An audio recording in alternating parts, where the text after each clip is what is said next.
Hello? Did you miss me? I bet you did. Yippee!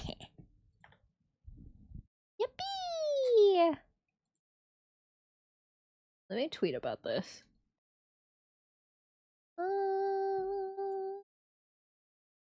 Guys, I kind of want ice cream.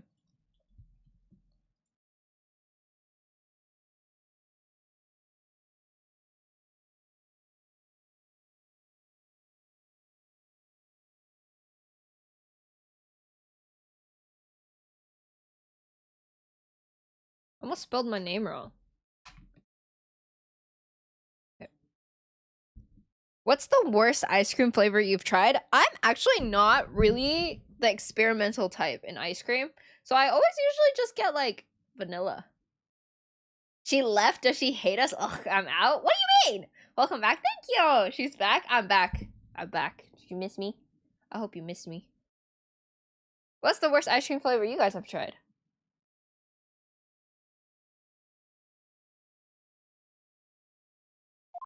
Alright, I'm gonna reread this like we haven't just read this. Still can't quite believe what just happened. Hi, Beck. I'm Silent. Hi, Silent. I'm back. Normie? Hey! Hey!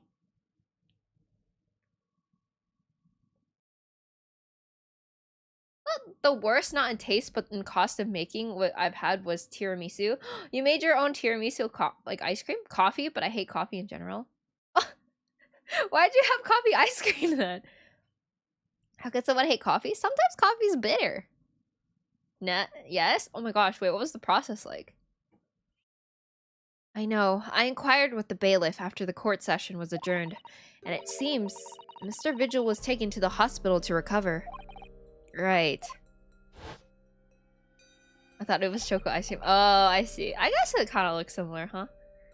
10 years ago now, Mr. Vigil attempted to commit suicide by jumping out of the window of the prison governor's office.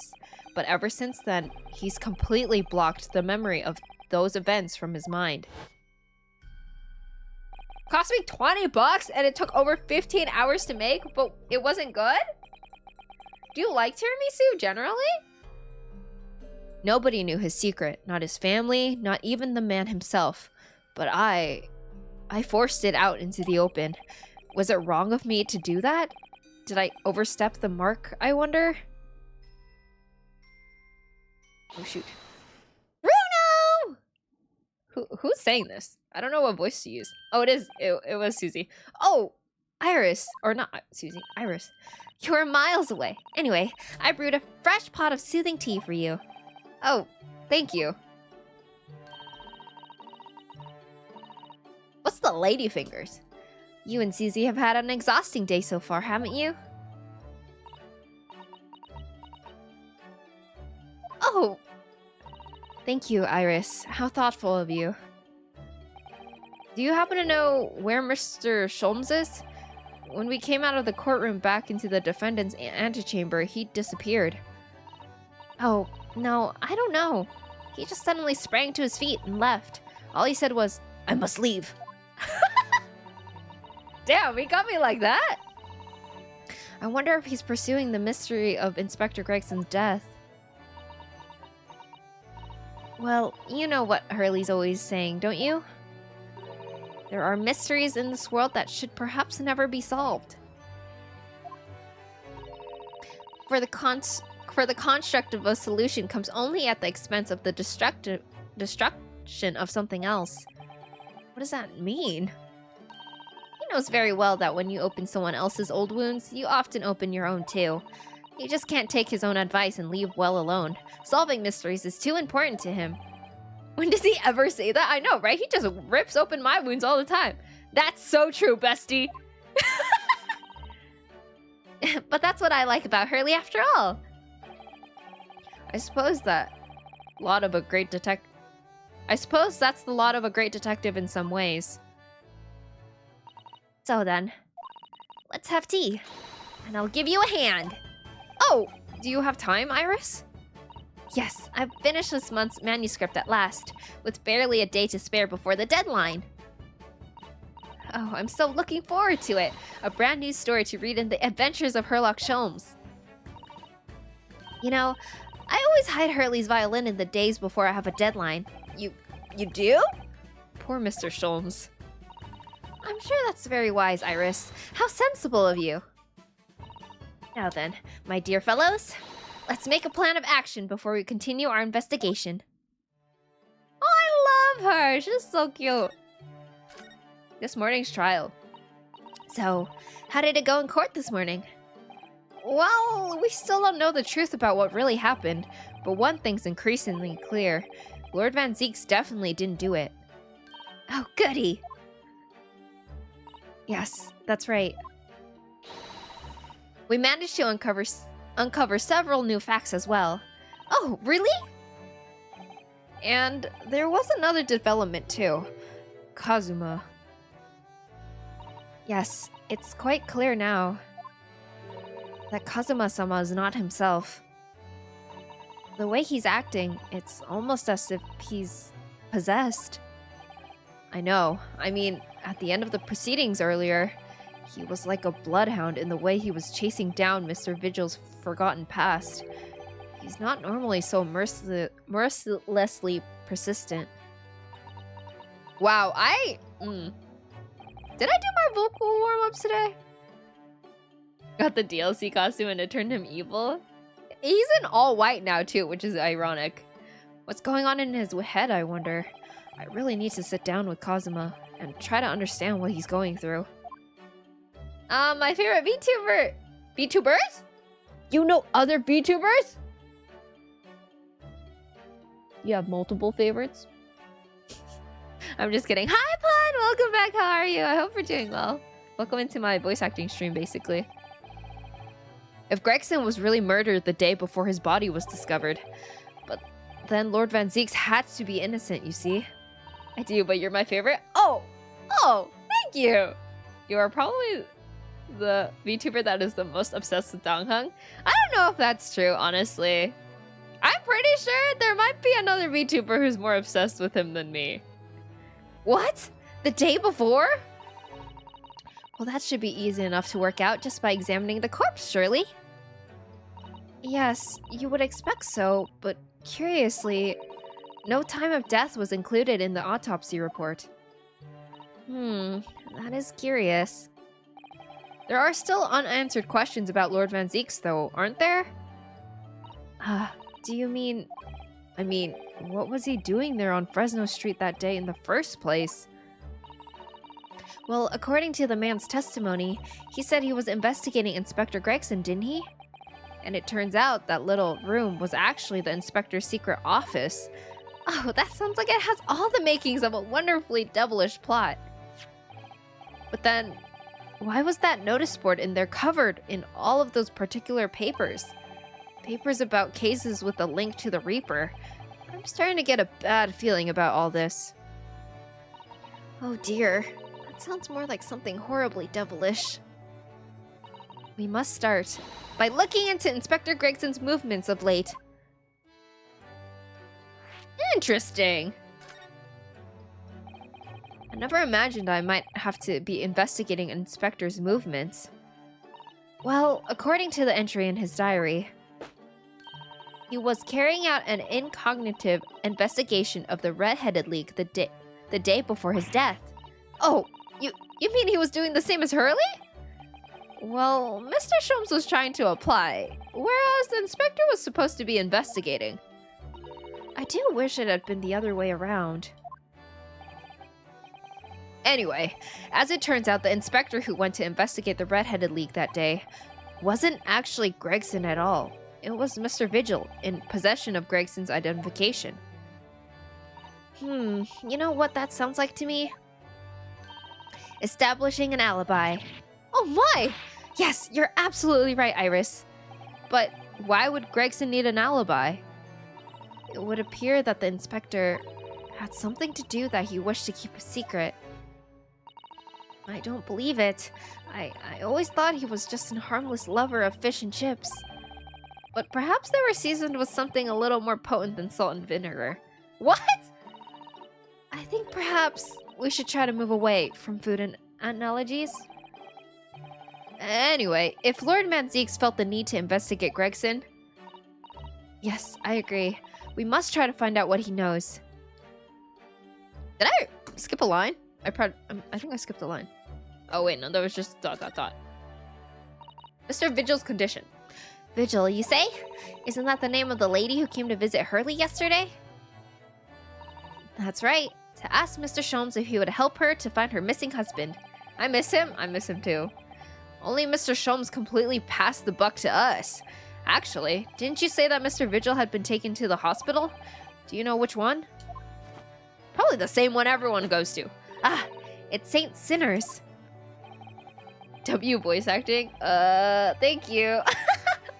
I don't feel very confident in it, but thank you. I'm trying to make them all sound a little different.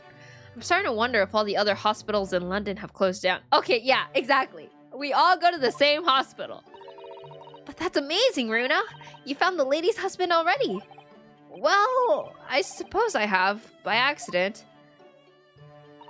And 10 years ago, while Mr. Vigil was the chief warder at the prison, he was responsible for overseeing the professor's incarceration. No! So when the convict escaped, he was held responsible and immediately dismissed. Sometimes I really don't want to grow up. Yeah, you don't. You don't, Iris. There's more. For 10 years after that, while he was working as a peddler, he also had another secret job. Maybe it's the most efficient hospital ever? Maybe. But there was a rat that died of poison in there. I mean, the girl almost tried to herself with poison. He was paid by Gregson to be his stand-in to impersonate the inspector. To impersonate Gregsy? But why? I have absolutely no idea. Ugh, Ginny was right. I'm starting to think all adults are up to no good now. Including you, Bruno. What? I haven't paid anyone to impersonate me. That means he has ties to the professor and to Inspector Gregson, though. So I do think we ought to pay a visit to Mr. Vigil, don't you? Back to Saint Sinners, then.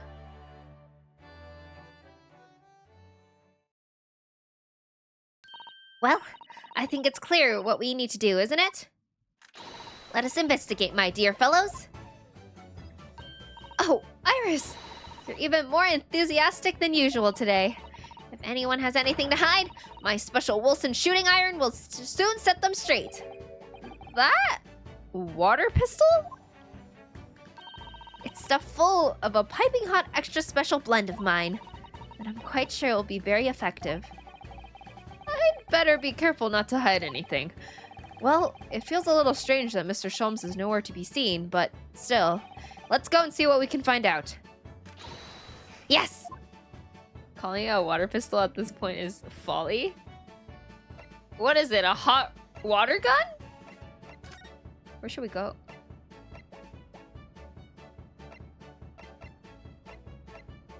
Okay.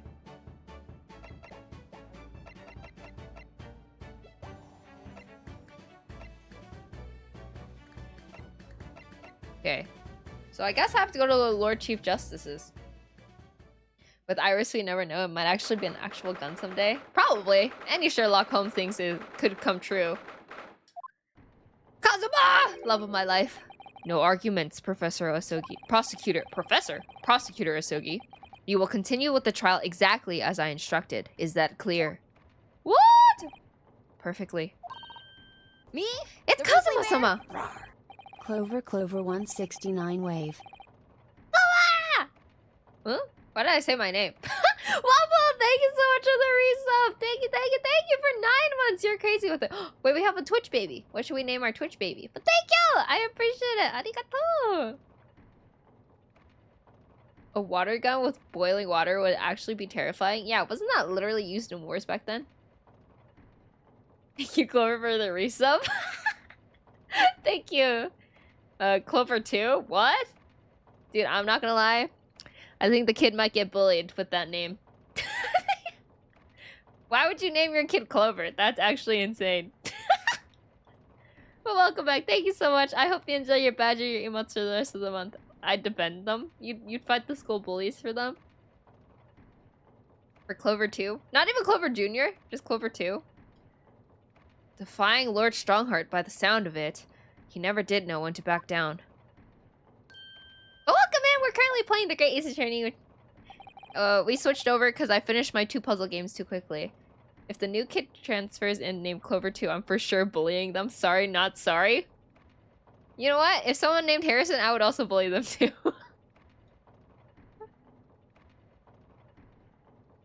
On your way now, Asogi.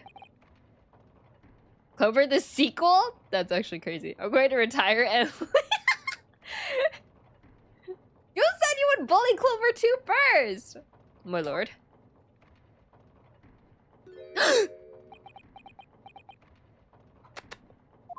I love you! Kazuma. I drove through the town of Harrison earlier. What? Sorry. I just thought of something really mean. Oh god. Oh shoot, it's Kazuma time. It's Kazuma time. My love, the love of my life. Say it? Now you have to say it.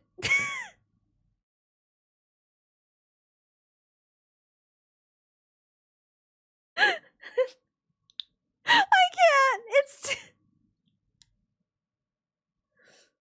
Yes, it was just Harrisonville.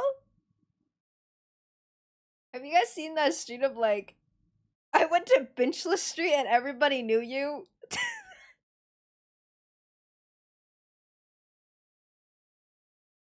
I'm sorry. I'm so sorry. Anyway, he left without saying a word. Yes, what are you doing here? Oh, well, I was just hoping to ask you a few questions, if you wouldn't mind. I wanted Van Zeek's trial concluded today. But Prosecutor Asogi's unwelcomed inquiries are going to make it take longer than necessary. Unwelcome inquiries? As a result, I'm losing even more precious time. Currently 2 hours, 55 minutes, and 41 seconds. 42, 43... Then we must resolve everything before 3 hours have passed, Mr. Naruhodo. In a miraculous not even 5 minutes? Anyway, I can't let the man's obvious bad mood put me off. I need information!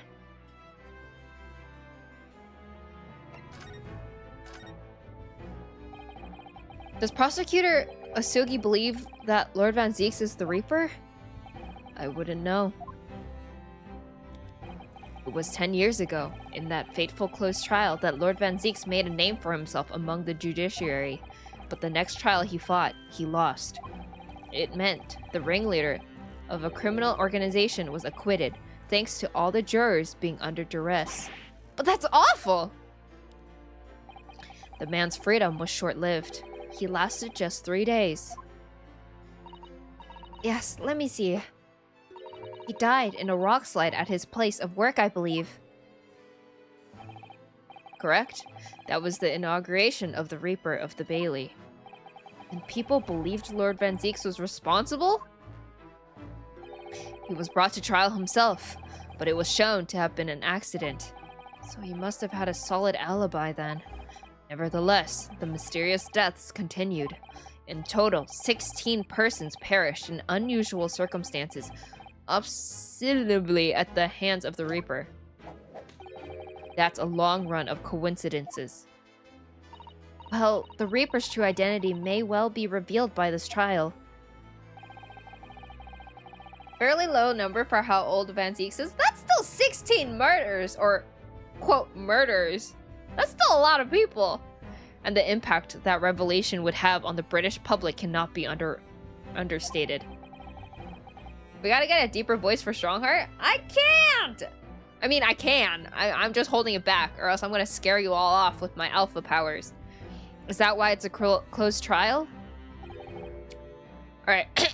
Precisely. So kind of you. Can I even go deeper? How do you go deeper? Do you speak from your stomach? This country hasn't seen a closed trial for 10 years. So the last one was the professor's? The trial of Genshin Asogi? Correct. I can't do it. Actually, we heard that originally. You were going to prosecute that trial yourself, Lord Strongheart. Hey, that's pretty good. Hey, thank you, Putt. I appreciate that. Van Zieks entreated me to relinquish the prosecution to him, that he might avenge his brother's death. Yeah, like at the back of the throat? Here we are, 10 years later. With the son of the man Van Zieks had condemned now looking to avenge his father's death in the same way. They do say that what goes around comes around. However, it would seem that the new young prosecutor is harboring some ulterior motive as well. Kazuma is? I like my organization to run smoothly in the exact manner that I prescribe. As with the giant clock in here, I wouldn't tolerate a single cog being out of step with the others. I feel like I can't shout when I talk like that, though. So that's what all these gears are about in here. Not bad, not bad. Thank you, Waffle. If the young man refuses to mesh with the other parts of my great machine, I will be forced to take steps. Steps? You're gonna walk? Damn, that's a threat. What do you mean? Metal Gear Solid? Not something with which you need to concern yourself. In any case, all your questions will be answered tomorrow. Hey, do you know what my questions are? Now, I shall have to ask you to excuse me. As of this moment, I've been delayed from attending my next meeting by precisely 3 hours. 3 hours?! Spooky! Hi, welcome back. Thank you so much for the hearts. I appreciate it. Oh my, that is a long time. And I hold you entirely responsible. Hey! I only was here for 5 minutes! Even though we miraculously managed to fit everything into not even 5 minutes? I wonder if you might agree to us, talking with Prosecutor Asogi? Did you win? I did win my other maze games, yes. Hello, Ryan, welcome in. Discussions between the defense and the prosecution outside the courtroom are generally frowned upon. However, I will make an exception in this case. Now go. You can find him in his office. Oh, thank you! Let's go see him at once. Mr. Naruhodo? Wait, is Iris with us? Kazuma's my best friend in the world, but I'm really not at all sure I know how to talk to him at the moment. Aww, the besties are having a falling out. It's okay, it happens to the best of us.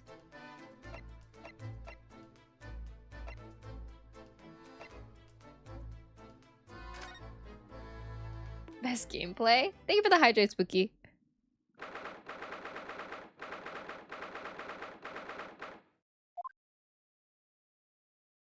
Oh, Iris is here now. Lord Van Zieks is reading a book. Look. He doesn't seem like he wants visitors, does he? But he must have noticed that we're here, surely? He has like 3 teenagers just standing there staring at him. Like he's a monkey in a zoo. What do you Nipponese want? That's no way to greet the lord who's trying his hardest to prove your innocence, is it? Perhaps not. Huh? I apologize. So, what can I do for you, Mr. Naruhodo? Apologize? Damn! Man just wants to read his book. He's been reading the same letter for the past 2 days. He apologized? That's what I'm saying. Lord Van Zieks, speaking earnestly. Oh, the fog will lift over London for the first time in months tomorrow. This does feel very, very strange. He really is a monkey, huh? I must say, I was impressed. Oh, by me? Oh, you shouldn't have. Oh, well, thank you. Not by you. Oh. By your fellow Nipponese, your prosecutor friend. Oh, I see. Yes. It's sardonic, don't you think? For a man such as me, so loathing of the Nipponese, to be entirely at the mercy of the two of you? What goes around comes around. That's what you get for being racist. I suppose. It's retribution for having played the part of the Reaper all these years. Played the part? Oh! Mr. Abel! Thank you so much for the raid of 27 billion people! I appreciate it! Welcome, welcome in, raiders! Hello! My name is Cobra Kiyomi. I am the magical girl of luck in the future, but you can call me the magical girl of lawyerism. Question mark? But anyway, welcome in, raiders! I hope you had a great stream playing Stardew Valley. Thank you for the shout out, Steve. I hope you had a great stream. Can we also get some clever ways for all the raiders? Welcome, welcome in. I hope you had a great time. In lawyerism, yes. Thank you for the follow, Mr. Rebel. I appreciate it. I hope you had a great stream. Hello, Mr. Rebel. Hello, Proby. Welcome, welcome in. But yes, I hope you had a good time.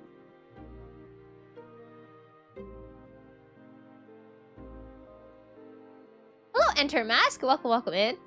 Hope you had a great time with the stream as well. But yes, we are currently playing the Great Ace Attorney, but it's my favorite game of all time. The Grizzly Bear? Ace Attorney is great. Oh my god, the VIP has arrived. Hello, welcome in, Zach. Hello, Proby. Thank you so much. Well, Proby, thank you so much for the sub. I appreciate it. Welcome, welcome in. I hope you enjoy your stay with the Lucky Cats. I hope you enjoy your badge and your emotes for the rest of the month. Yes, I'm currently playing my favorite game of all time, which is the Great Ace Attorney, because I finished my 2 other puzzle games too early. So now we're playing that. Is that an accident? What is the link? Is it a safe link?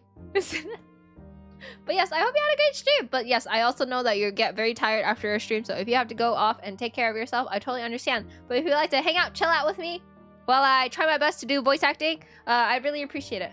Magical Girl of Scuff? Hey! I don't even know. I don't know. I have no idea what the link is. Oh. No worries. I don't like that link. Try again.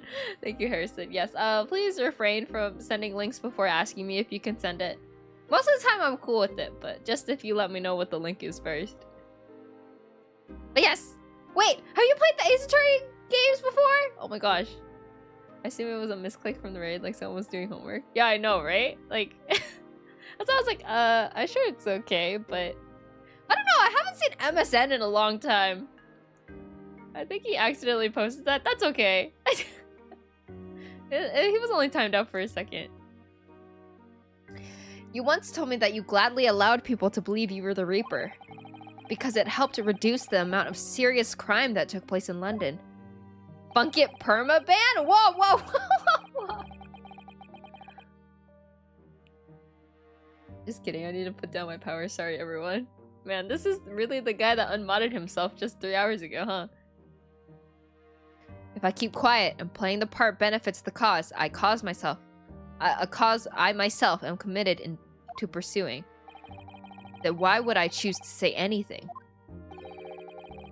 I'll do it again. Don't do it! Flashbacks to me being banned for 15 seconds in Clover Shine. Wait, why did you get banned? I don't even remember why. But the henchman of a criminal killed by the Reaper attacked you only the other day. Who is this hot man's on my screen? Oh, his name is Lord Van Zeeks. He's a character. He's growing on all of us, I assume, right? I mean, he was ragingly racist at the beginning of the games, but he said sorry.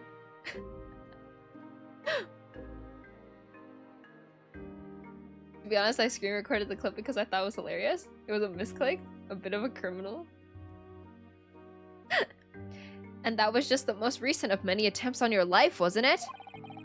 Someone is clearly profiting from your silence about all this. Someone is using you! Believe me, ever since the Reaper first appeared, I've been doing my utmost to expose him. Or rather, expose the organization. What? It's a whole organization? It's inconceivable that all those accidents were orchestrated by one man. No, the Reaper always appears to have a very accurate information about the accused in each case, which can only mean that somebody at Scotland Yard is involved. Someone at... You can't mean... Gregson? It has taken me many years, but I finally identified the central figure in this Reaper organization. Tobias Gregson. No! No! Gregson, the Reaper?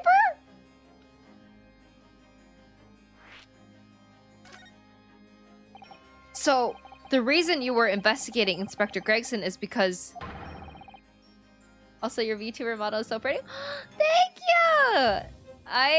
My mama did such a crack job because she drew me and she rigged me, so she brought me to life too, so I really... Everything was her. She's just so good. I love her work. You intended to expose him as the Reaper? As I said, the Reaper of the Bailey is no single person. It's a highly secret organization with close ties to Scotland Yard. But there's no doubt that Gregson was a key member of that organization. Relax! Thank you so much for the hearts. I appreciate it. I don't believe it.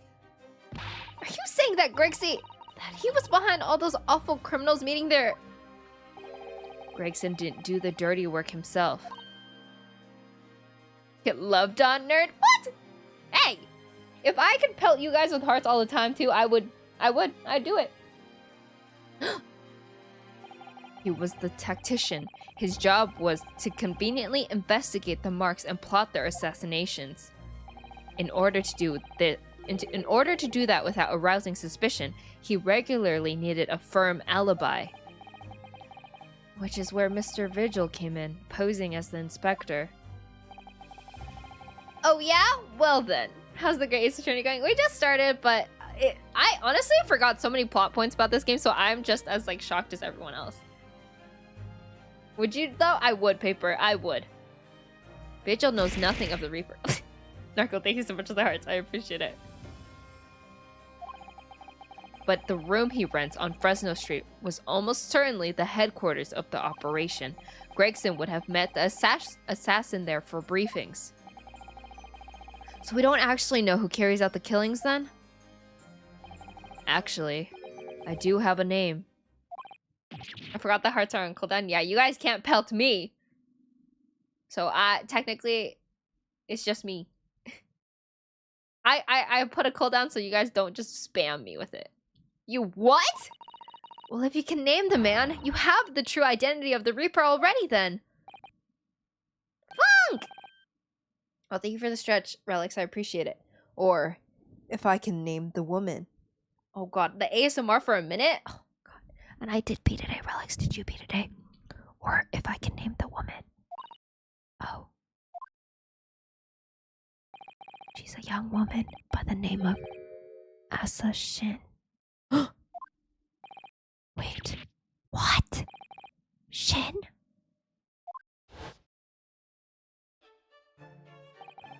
Miss Asa Shin, the true name of a terrifying killer I know only too well. She came to Japan posing as a visiting student and murdered Dr. John H. Wilson. Then, just when it seemed that diplomatic protection would help her escape Japan and conviction. Thank you for the hearts, Relics. I appreciate it. The mysterious woman herself was murdered in a small summer beach hut. And that woman was actually the Reaper of the Bailey.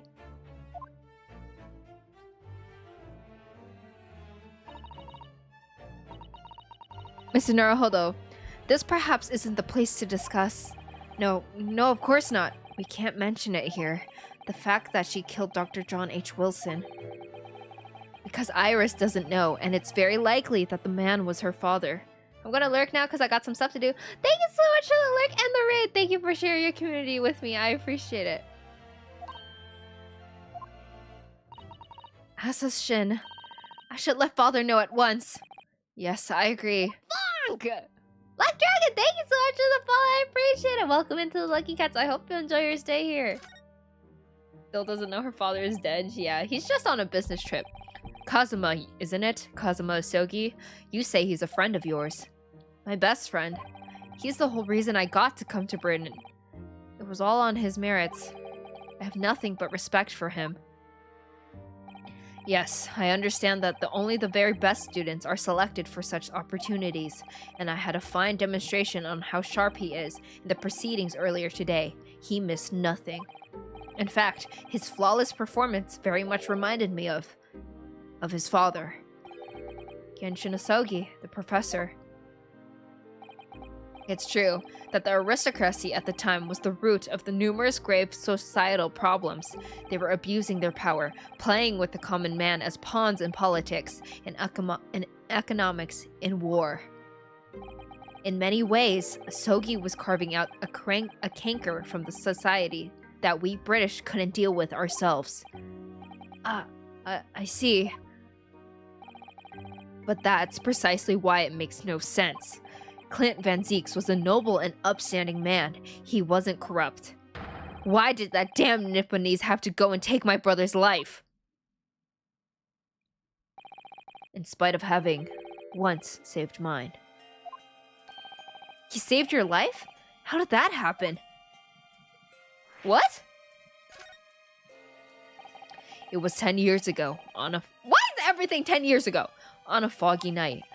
What was to be the professor's final strike had sent a wave of panic through the capital. So Clint Van Zieks had already been killed at this point then. Genshin and I were walking down some back streets at a late hour. Classic AA games. Of course, at that point, I had no idea of the true nature of the man at my side. All of a sudden... Don't make a peep! You're coming with us! Oh, look at him holding his katana! The true Japanese man! We were surrounded. All of our assailants were armed with pistols, their faces obscured by scarves. Clint was not only from noble heritage, he was a brilliant prosecutor as well. The scum of London hated the sight of him, and they had no sympathy for his younger brother either. I'd been targeted several times before already. Yeah, it's Van Zieks all right. We got him! I could hear them murmuring amongst themselves. I knew they were after me, but just when I thought my time had come, I let them kill you. Clint would never forgive me. It was Asogi's voice, just a whisper in my ear.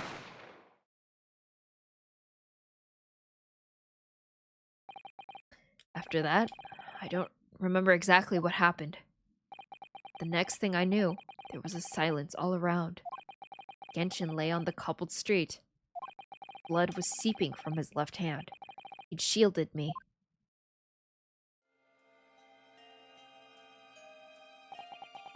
I think the writers would break down if they had to do a 7 3/4 year go backstory. They had one that was like 8 years ago. Right? In one of the games? 2 days later, they arrested him on suspicion of being London's most notorious mass murderer ever, the Professor. How awful for you. All at once, I lost the brother I've revered and the foreign friend I held in such high regard. I'm so sorry, Lord Van Zieks. Yeah, I remember 8, but I don't remember why. It was in the first game, the Emma case. I believe that case was the 8 years ago one. That's the end of my miserable tale. I never thought I'd recount it to anyone. Well, thank you for confiding in me. Oh, you're probably right. Yeah, I think it's that one. The Professor, the Reaper, and Inspector Gregson. I wonder just how intimately related they all are. I still can't quite believe that Gregson was essentially the Reaper, giving assassination orders to Giselle Brett. Mr. Naruhodo, let's go and inform my father. I'm sure our government will want to hear about this new information. Oh, that means I get to meet your daddy, Susie. Hooray! Yippee! Yes, all right. Let's head back to the Great Waterloo Hotel then.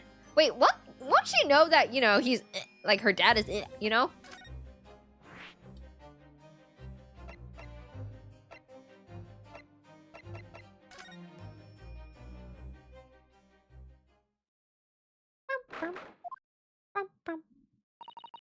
I ate it yesterday, and I think it again today.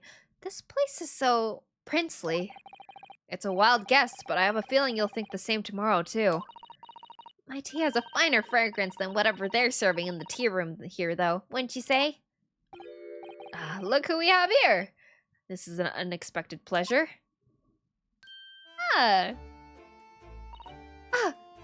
Father! Oh, is this your daddy, Susie? How lovely! What a charming young lady. And you are?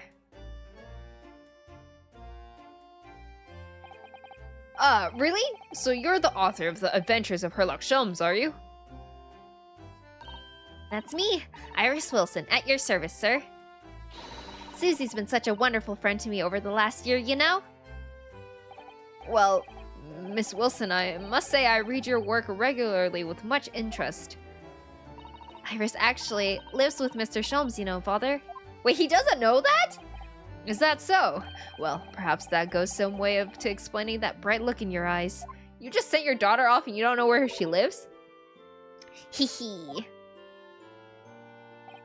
You wouldn't be smiling so airily if you knew just how bright she is, believe me. She's too smart. Now then, young Naruhodo, it was a pleasure seeing you in action earlier. I mean, her father does care. Her father cares a lot, okay? I think he's a struggling man. As an invitee of the Symphoniism, I was allowed to observe from the gallery after I twisted some arms. And I must say, it was a truly exemplary performance. Oh, well, thank you very much. Although I'm fairly sure you omitted by Kazuma on the end there. What? No! Renosuke, come on! You also did great. No. Please don't misunderstand. It was you who impressed me. Really? Oh, wow. He really sounded like me right now. Oh, Renosuke, come on now. You can't get shy like that. You didn't miss a step against Asogi, and we all know how capable he is. Also, letters take like 2 months to travel, I think. Yeah, but she also went back to Japan and, like, you know, lived with her father for a little bit. Even when, like, she lived with Iris, went back to Japan, and then went back to Britain. So I think there was, like, you know, a chance for her to mention something about living with the author of Herlock Sholmes. Really, to have matured into such a fine defense lawyer in less than a year is quite extraordinary. It's very kind of you to say so.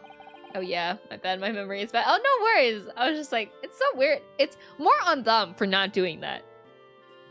And really nice to hear. What I saw in court today confirmed what I've been hoping for. This is what I've been waiting for! The favor I mentioned yesterday, Naruhodo. I trust you haven't forgotten. Too bad I'm worrying. No, don't you dare. If you worry, I will worry.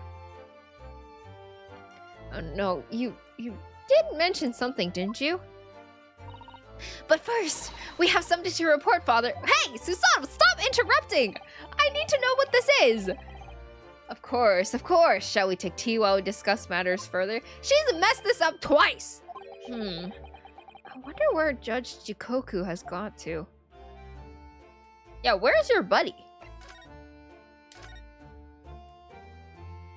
Father, do you know about the so-called Reaper of the Bailey? I've heard rumors. Some members of the judiciary explained it all to me yesterday. Of course, when I was a visiting student here in London, the Reaper was yet to emerge. Right, he didn't appear until after that case, when the visiting students had already returned home. Lord Van Zieks, who was in the dock today, that was Barrick, the young brother of Clint Van Zieks, I believe.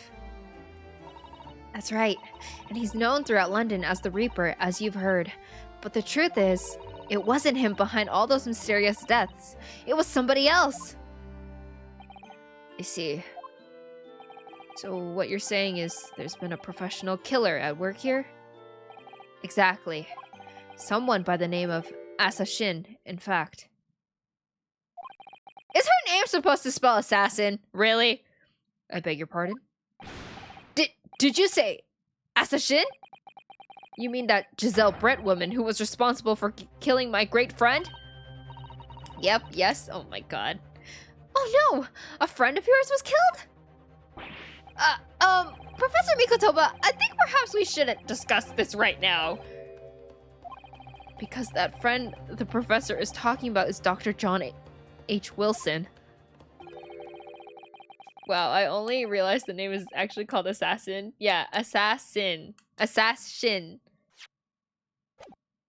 Lamau, what an interesting... Most of the time, the names in Ace Attorney are like that. And that's not something we want Iris to find out about.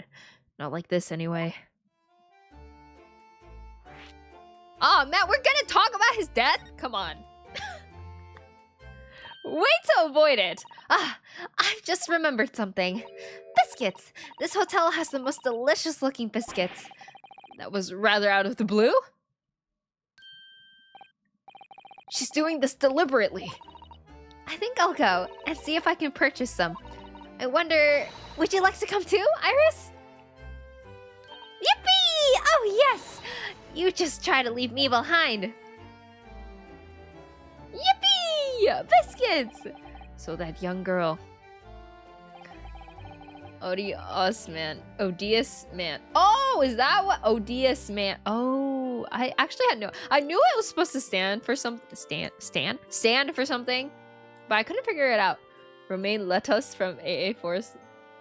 Oh my god, yes! I actually have. Okay. I don't have any memory of any of the 3DS games, so I'm super excited to replay Apollo Justice because of that. Because I will be just as shocked as everyone else. Is called Iris Wilson, is she? Yes, that's right. And she's the author of all those adventure stories starring the great Detective Sholmes. But the name of the credited author isn't Iris, is it? It's Dr. John H. Wilson. Yes, I know. That's the name of her father, you see. Her father! Dr. John H. Wilson. I was deeply indebted to the man for all the kindness he showed me during my time in London. That's why I was keen to reciprocate and invite him to the Imperial Yume University 4 years ago.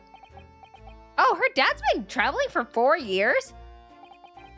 But he was murdered last year by Giselle Brett. Why? Why would the hand of the Reaper stretch all the way to Japan? Iris knows nothing about that case, but it seems very likely that the victim, Dr. Wilson, was her father. 4 years is kind of insane, no? Yeah. Also, him to be dead for an entire year and then still not tell her is kind of crazy to me, too. Well, I can't say that we ever spoke about his family, so I don't know if he had a daughter or not. But I think I can say with some certainty that he was never the great detective's partner. So, it could have been another Dr. Wilson, you think? Well, John and Wilson are both common names after all. Oh, so there might be another John Wilson? That's crazy. Still, it's probably best not to mention this to the young lady until we can be sure.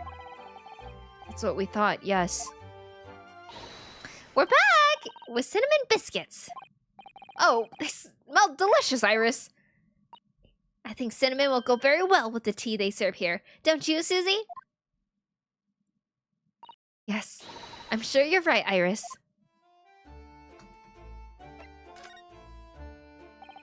I haven't seen Judge Shikoku for a while, have you?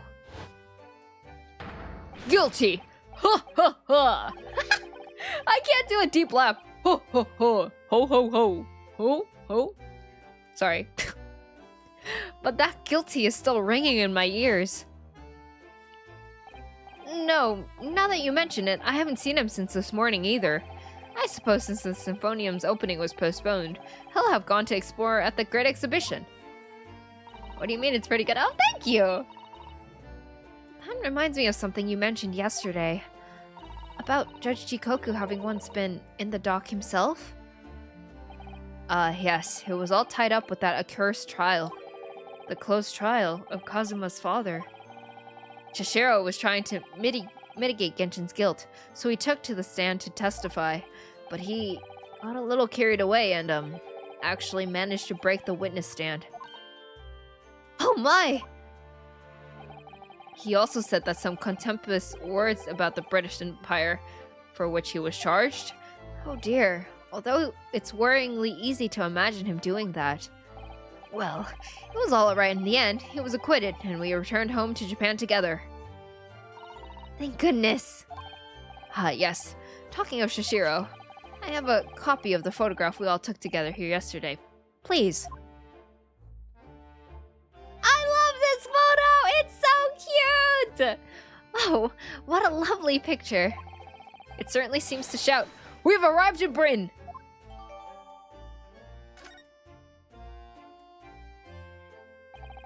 None of us had any idea what was coming when we took that, did we? Cute! It is cute! No, that's true. So true. So true, bestie. So, you mentioned a favor that you'd like to ask me? Well, this faithful trial that you're fighting, one way or another, it will be over before long.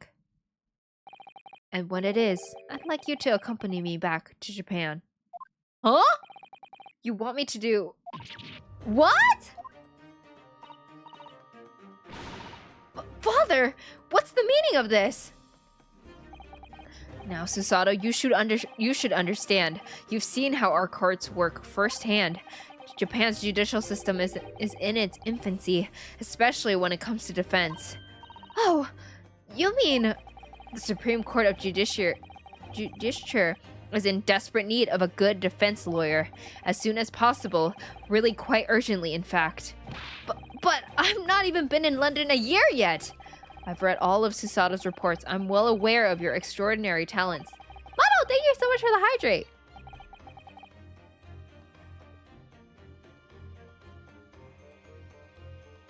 But is this his excuse to get us back home? And having seen you in action with my own eyes earlier today, there's no question. You, Naruhodo, are precisely the man our country needs. Hey! I need him too! So you'd be leaving then, Runo? Oh, poor Iris! But then, what am I supposed to do, Father? Thank you for the stretch, Cyrus. I appreciate it. You came here to serve as Asogi's judicial assistant. Oh, yes. She's supposed to be Kazuma's assistant. Our government is still in the process of deciding how best to deal with his situation, though. Go with him and marry him? Whoa! You've always chosen your own path, Susato, and I trust your judgment. In this matter also. What? Father! Please, the pair of you, don't look so downcast. It's merely a suggestion, you understand? I hope, if I'm honest, but I won't force you. All I ask is that you consider it, and come to the decision by the time this trial concludes. So she's been standing on our side when she's supposed to... So originally she is supposed to be his assistant. But the fact is, things are no longer what they're supposed to be. So her role basically disappeared. So he's just like, honestly, the reason you came to Japan isn't even here anymore. So you can just decide whatever you want to do. Yes, alright. Doesn't Naruhodo kind of mean I see if I loosely translate it? Yes, so that's his pun name. Because how I mentioned earlier, how their names are basically puns. Which is, Phoenix Wright's Japanese name is actually also Naruhodo. Which is why, when it translated to English, it became right. But not spelled right. So yeah, that's why his name is Naruhodo. Thank you for the stretch, Spooky. I appreciate it. You won't leave, will you, Runo? The thought hadn't even crossed my mind. Up until now, I've just been trying to do what I believe to be Kazuma's will. But it turns out that he's still alive. So, where does that leave me? The two and our answer. Yes, so Renosuke is Phoenix's right great ancestor. I don't know how great, but he's one of the greats. Haha, he's a great ace attorney. Haha. Anyway. Well, if you'll excuse me now, I need to telegram government ministers and the Japanese police with this information about assassin. Of course, Father. Thank you. I look forward to the next month's installment, Miss Wilson. Oh, good. And please, do come to Baker Street sometime, won't you? We'd love to entertain you. I would be delighted. The best of luck for tomorrow, Naruhodo. And give my suggestion your full consideration, won't you? Yes, I will. Going back home? I often wonder what their parents are like. You know, Kazuma-sama has always meant a great deal to my father. I'm sure he'd love the chance to meet with him and talk to him about all of this. Yes, no doubt. A such sin. Of course! It's so obvious! How could I have neglected to consider the possibility before now? Ah! Mr. Sholmes, Hurley, where have you been? Why, I joined you all for tea, of course. What an extraordinary question. I didn't notice you at all. No matter, no matter. Anyway, to more pressing concerns. Mr. Naruhodo. Oh, yes? I must dispatch a telegram to your country at once. It is a matter of much urgency. To Japan, you mean?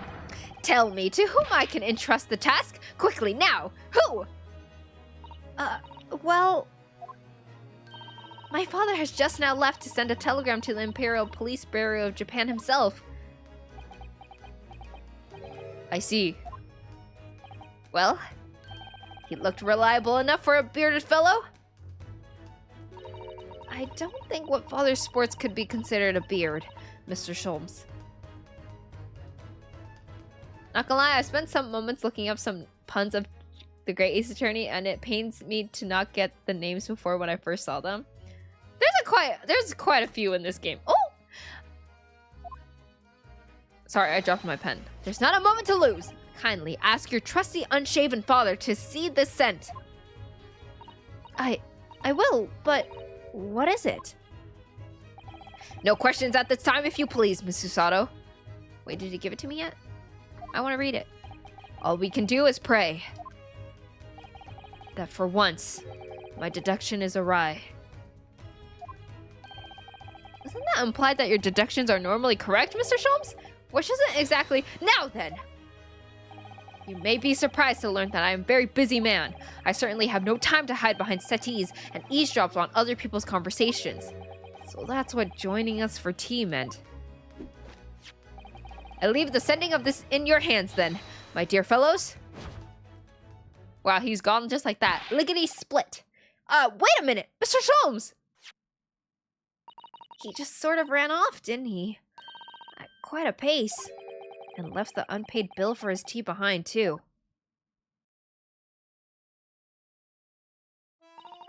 I must catch up with father at the telegram office. At once! And I'll run and call us a cab. Straight away! And there was me thinking everyone would be clamoring to pay Mr. Sholmes' bill. He was left to pay once again.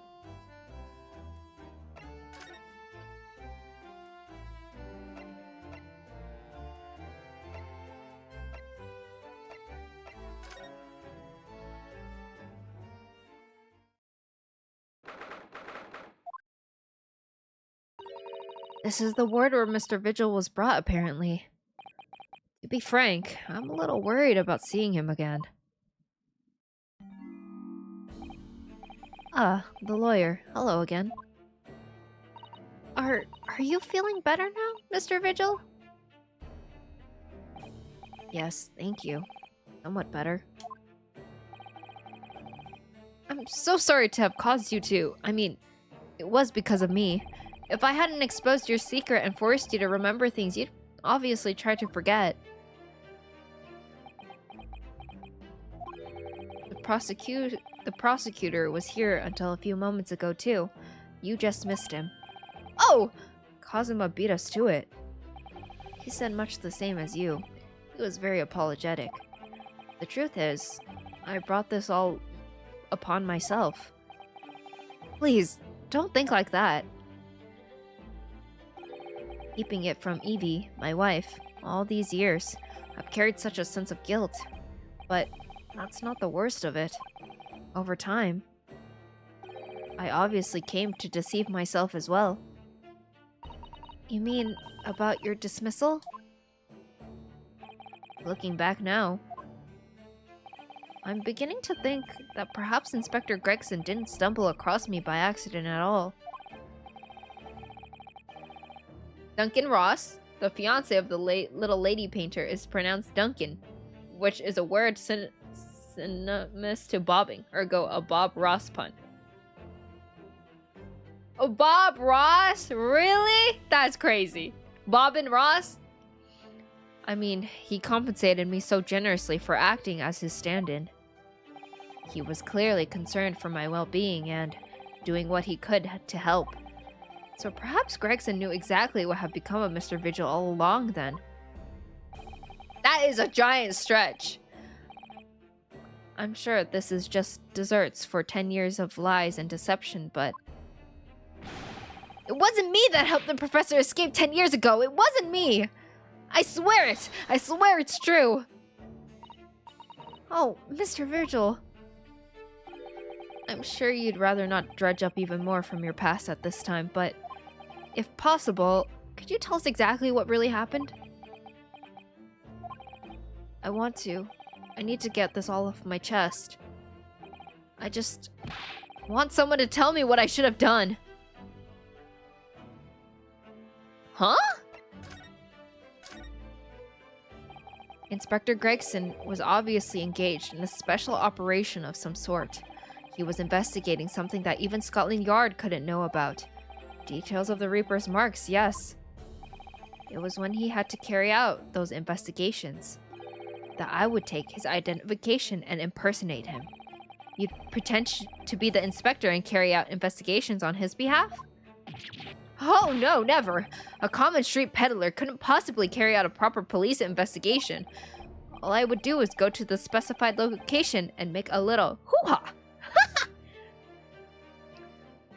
Just something to leave an impression, so everyone there would think a detective called Gregson was here. So, that's what you were doing on the day prior to the incident? Yes, he asked me to make an appearance at the park on Lime Streak for the Red-Headed League event. So as usual, I flashed the inspector's identification around and was very vocal about my presence. But then you were taken prisoner by those red-headed fraudsters. Yes, so you would always make a point of showing Gregson's identification and generally being loud? That's what the inspector asked me to do, yes. Well, that's one way of becoming a legendary detective, I suppose. Not a good one, though. And as you know, I suffered this bruising around my neck at their hands. But the following day, they kept their word and released me. Without returning the inspector's identification to you, however. We had arranged to meet in the Fresno Street room at 5 that day so I could report back to the inspector. But at their great time, that's when I heard the gunshot. Oh. So that's why he wrote down in his diary to go there at 5 p.m. It was at midnight on the 17th June 10 years ago. That was the time scheduled for the execution. But the professor's execution never actually took place, did it? Or rather, the execution itself must have been used to effect the plan of escape. I hardly dare to imagine what a chilling plan it was. Barclay was renowned for being the highest security prison in the country. Everything that went in or out of the place was searched multiple times. But there was one notable exception. Or rather, one notable loophole. Something that was never questioned. I have a feeling I know what that loophole was now. The coffins into which the bodies of the executed convicts were placed, correct? Yes. Once the coroner had confirmed the death of a condemned convict, the body was taken in its coffin for immediate burial in the Lowgate Cemetery just behind the prison. The chief warder first had to sign the necessary papers. And after that, no member of staff was permitted to touch the coffin containing the body again. When executions took place, only the executor and the coroner were permitted inside the chamber. I would wait in the adjacent room for word that the condemned convict was dead. This whole chapter made me feel dumb. Oh, really? Oh, why? On the occasion once I had the confirmation, I went into the mortuary to find a lone coffin as usual. The procedure was that I would sign the paperwork having checked the coffin, then nail it shut. But for some reason that day, the coffin was already nailed shut. No! I don't know, it was hard for me to follow. Aw, do you understand it now? I didn't think anything of it at the time. I assumed that my deputy must have checked the coffin and nailed it shut before I had arrived. So, you mean the coffin contained... Yes, I can only imagine that Asogi, having escaped his execution somehow, was alive inside the coffin.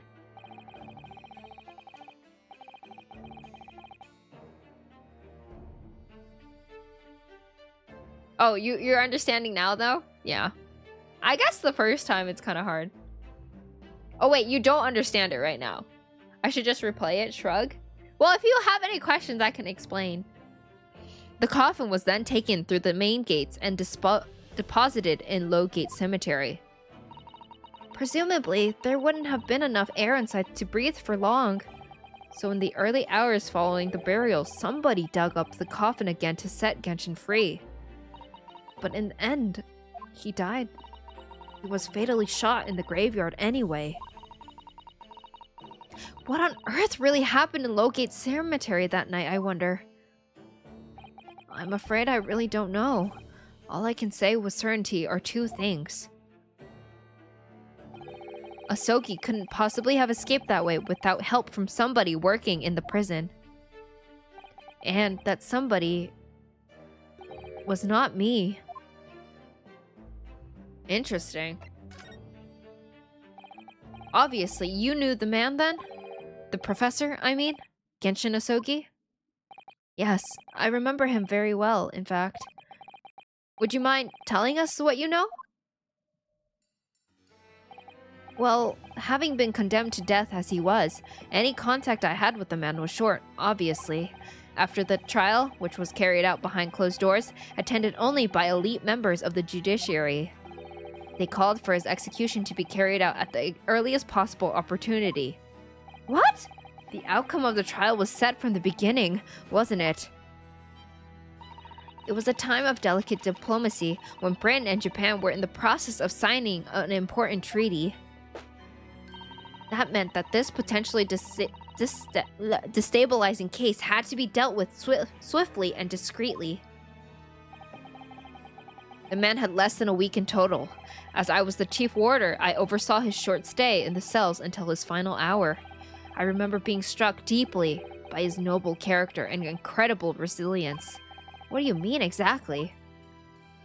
He was a killer of many men, but he was always quiet and polite. He was a gentleman and a man of intellect.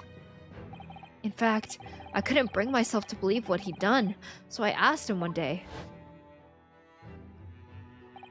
Those 5 members of the aristocracy whose lives were taken, were you really responsible?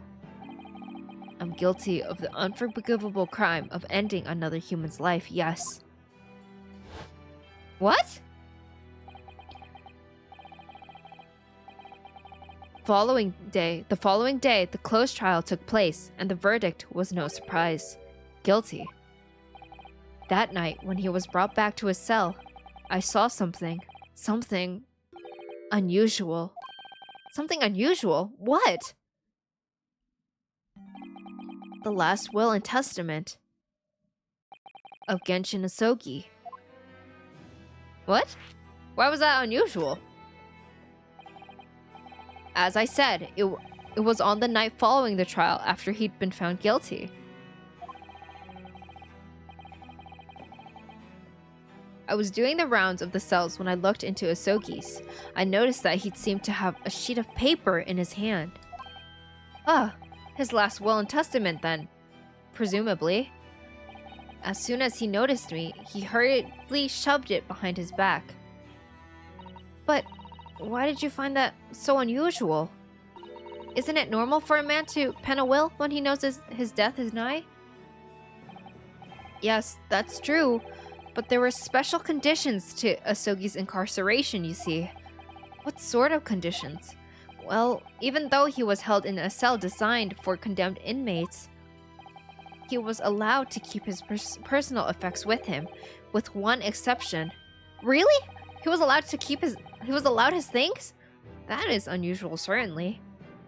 Of course, he'd been convicted of killing 5 members of the aristocracy, but at the same time, he was a guest in our country from the Empire of Japan. The powers that were determined that his final days shouldn't be needlessly uncomfortable. And what was the exception that you mentioned to the personal effects he was allowed? That's the point. He wasn't permitted to have writing materials. What? Specifically, no pens or paper. So, he was prevented from leaving any written record of what had happened to him? Yes, that was the long and the short of it. I've no idea where he obtained that paper. Any writing materials would have been confiscated from him upon his incarceration. As I said, he hid the paper behind his back, and then he pleaded with me. What did you just hide behind your back? Please, please, turn a blind eye. This is my lifeline. But you know it's against the rules. You're the only person who's seen, if you just agree to keep quiet. Alright then. But what's that paper? What's on that paper? A last will and testament. This will is the only weapon I have left now.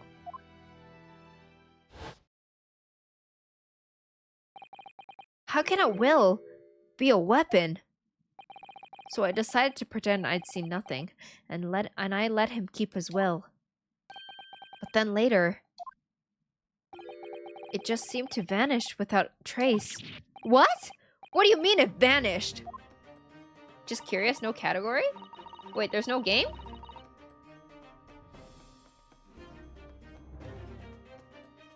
Oh, there isn't a game. What the heck? Mods, could you set me a game, please?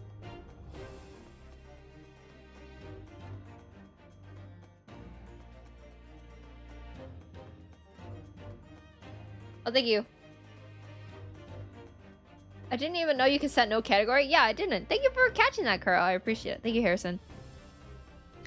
It would seem that isn't the end of the story of this mysterious will. What? Yeah, today we learned. I don't even know how you do that.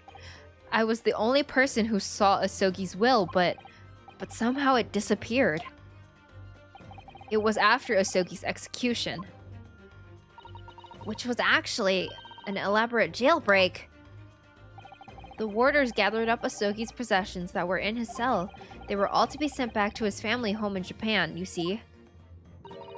To poor Kazuma-sama. And you're saying that it wasn't anywhere to be found among his personal effects? The will, I mean?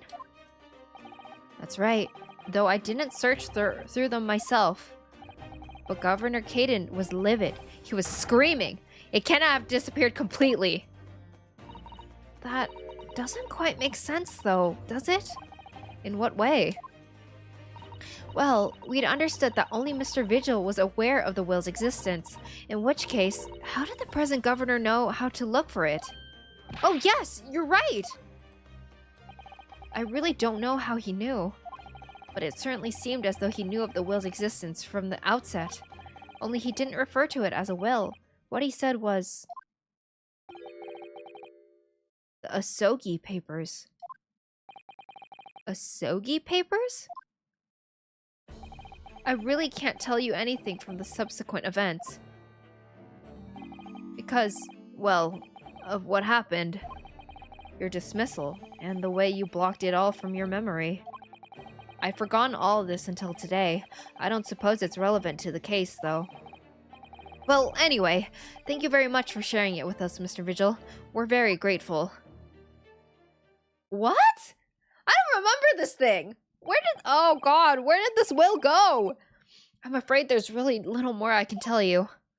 My wife Evie will be here shortly, so I do hope I don't appear rude, but... No, not at all! Thank you again! But what will become of you now? Well, impersonating a police officer is a criminal offense, of course.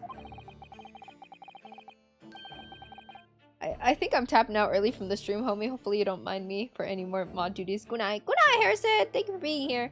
Appreciate you. I imagine that once I'm fully recovered, I shall be arrested. I'm so sorry. Don't be, please. This was all my own doing. I always knew that this day would come. Well, I wish you well. Goodbye, Mr. Vigil.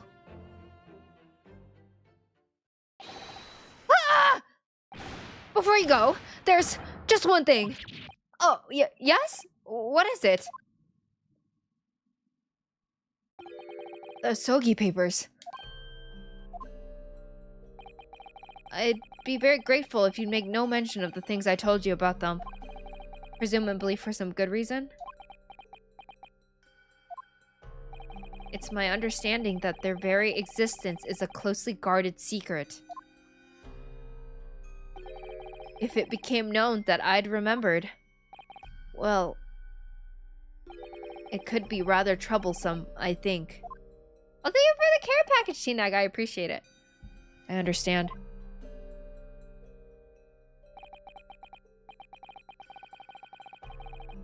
Some sort of will that Genshin Asogi penned just before his death, which the man himself claimed was his last weapon. I wonder, perhaps it had something to do with his plan to escape. If there's anyone who might know more about a document than that Kazuma's father left behind, it would be Mr. Vigil's governor. Then we know precisely where we must go. Back to Barclay Prison.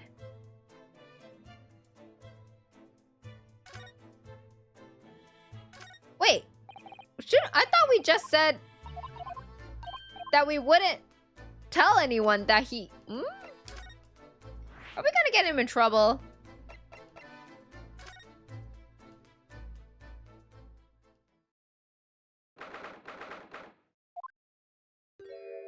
Oh, damn, that stance. Ouch! Back again, are you? Oh man, no, I hate his accent. I hate it. Yes. Hello. I've heard all about your investigations. I've read the report just now. You found him, eh? Vigil? Yes, luckily. Well, anywho, the laddie done work here no more, so your case is not to do with Barclay.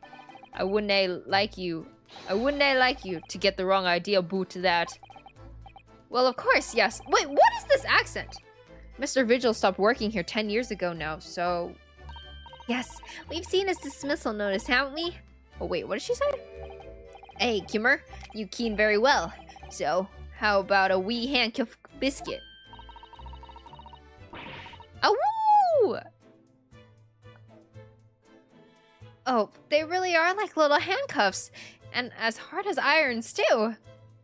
Why is Iris cosplaying as Mickey Mouse? What do you mean? Hi, Hiragana, welcome back. That's just her outfit. Kai Naidin, I guess. Well, he said it's a guarded secret, so I figured they should mention it to only people who know. Oh, I thought he would get in trouble just because he remembered that they exist. Canadian? A Canadian in Britain? So, what's brought you down here today? What? Well, there's something else we'd like to ask you about, actually. Is that so? We believe there might have been a document that disappeared from Genshin Asogi's cell. I think it's been called the Asogi Papers or something? Oh no. Did I no say? Gregson's death is not to do with things that might have happened at Barclay. Leave the past in the past, laddie. Let's not fool about with irrelevant details. His expressions changed completely. We're clearly onto something here.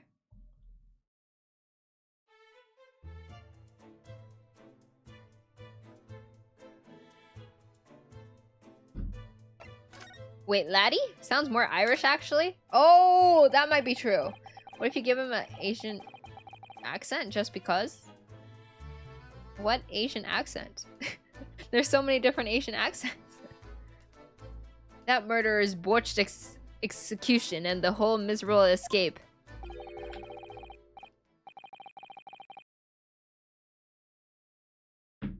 They were Barclay's darkest hours, eh? A shock and embarrassment.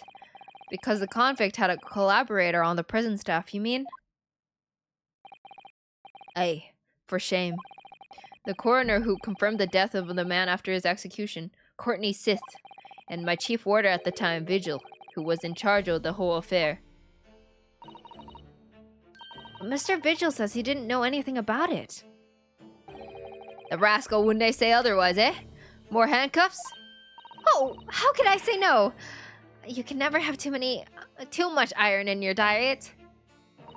When Mr. Vigil was handed his dismissal notice as a result of what had happened, he was so despairing he jumped out of your office window, didn't he? I didn't like to say, but that's just Vigil trying to get out of it. Do you no think he wouldn't have just jumped from the shock of his crimes being exposed, eh? I do. You wouldn't say otherwise, though, would you? Gov Kaiden is Scottish? Scottish? Of course, I can't shun all the responsibility myself. I shouldn't have let him deceive me. What is the Scottish accent like? Wait, is Brave Scottish? What is Brave again? Is she? Merida? Actually, there's barely anybody that kins what went on at the time now. With Gregson have been murdered, and Dr. Sith forbidden from having any visitors. No visitors? Someone's obviously doesn't want her giving anything away.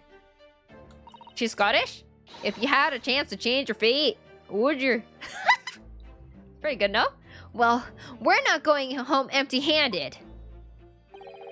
And I wouldn't dream of you packing with now. Humor? Here, take a handcuff or two. Oh, well, it would be rude to say no. Wouldn't want to be anemic. I suppose, if there's anybody who might still keen about what happened back then. That was amazing? Amazing? Thank you. I don't know. There was a point in my life where I would just repeat it to myself all the time. It'd be that last from the forensics division. Maria Gory. Maria Gory? Clover is secretly Scottish confirmed. I do be a Clover. Hey, Sith's daughter. She didn't have no more. She's just the one. What the wee Barons followed in her mam's footsteps. You didn't ever see her without the scalpel in her hand. I know many had that face. Really? Ah! Well, the creepy girl with the mask. Oh! Elasmo's been wondering about you. Mama, what's this? Ah! Where did she spring from? And did she just call the doctor Mama?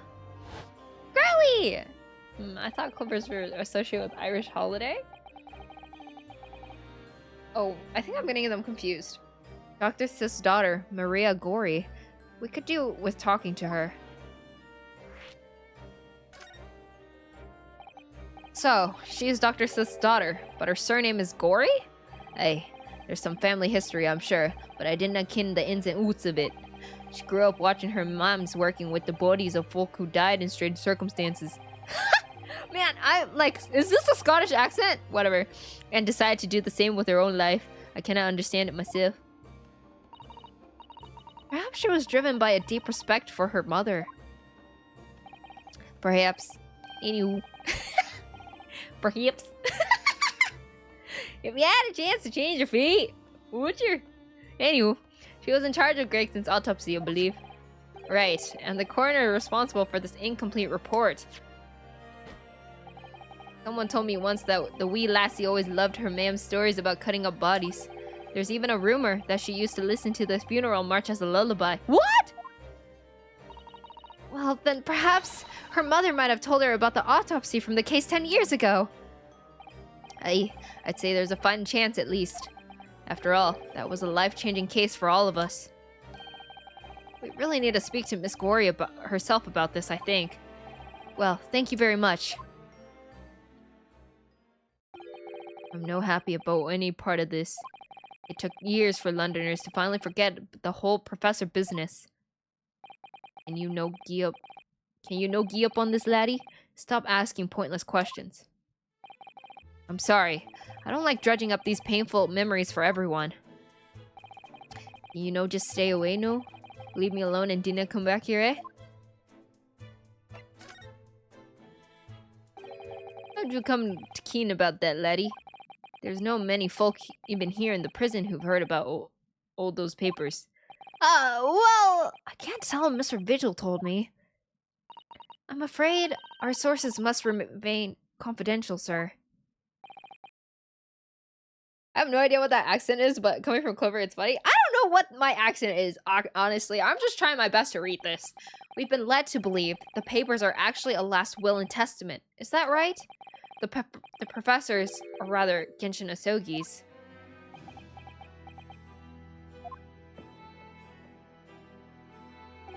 Aye, that's right. You're well informed, Jimmy. Oh, it's not the end of the silent treatment? But after the convict's execution, it mysteriously vanished from his cell, didn't it? Heavers no! You're off at half clock there. I think you didn't quite get your facts straight. It was there in the cell, exactly where it should have been. Oh, not what we heard elsewhere. Oh, he has it! Let me just have a wee hook around here. I'm sure I can find it. Every time you read it, the accent changes slightly. Yeah, because I don't know how to do an accent. Here you are. See? The last will and testament of Gregson, Genshin Asogi, written with a calligraphy brush. Of course, I cannot read a word of those Japanese squiggles, but I mind it says he leaves all his worldly possessions to his son back in his homeland. Yes, that's correct. That's the gist of it. So, these are the Asogi papers? Aye, of course they are. Thank you for the hearts, Wavy, I appreciate it. Papers written by Asogi, nay, doubt about it. There's no mystery there, here, laddie. That's your lot. After all, the starmish of that slave of execution. What is he saying? What are you speaking? We sent the man's possessions back to his clan in Japan, and that was the end of it. I think we ought to make a record of this, Mr. Naruhodo, just in case. Can I read it? Oh, one more thing before you go. I, Genshin Asogi, hereby request that upon my death, any and all material possessions and wealth belonging to me in London be delivered to my son, Kazuma Asogi, in the Empire of Japan. It is with deep sadness that I accept my fate in this foreign land, in the knowledge that I will never see my homeland or my family again. But I regret nothing about my chosen path.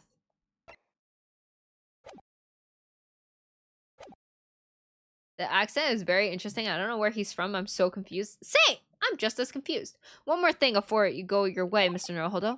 Oh, yes? Those papers are now to do with Gregson's death. I'd prefer if you didn't make no mention of them outside of this office. Or rather, I wouldn't just prefer it. Consider it an order from the highest levels of our government. I understand. Huh. Interesting.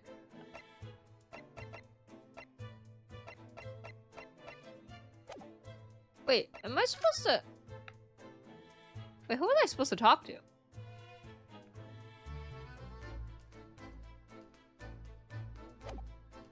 Wait, where do I go now?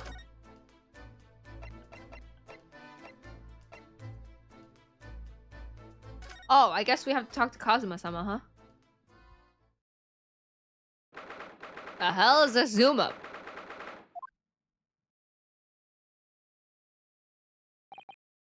So, this is the office of Prosecutor Asogi now, is it? Kazuma-sama is doing so well for himself.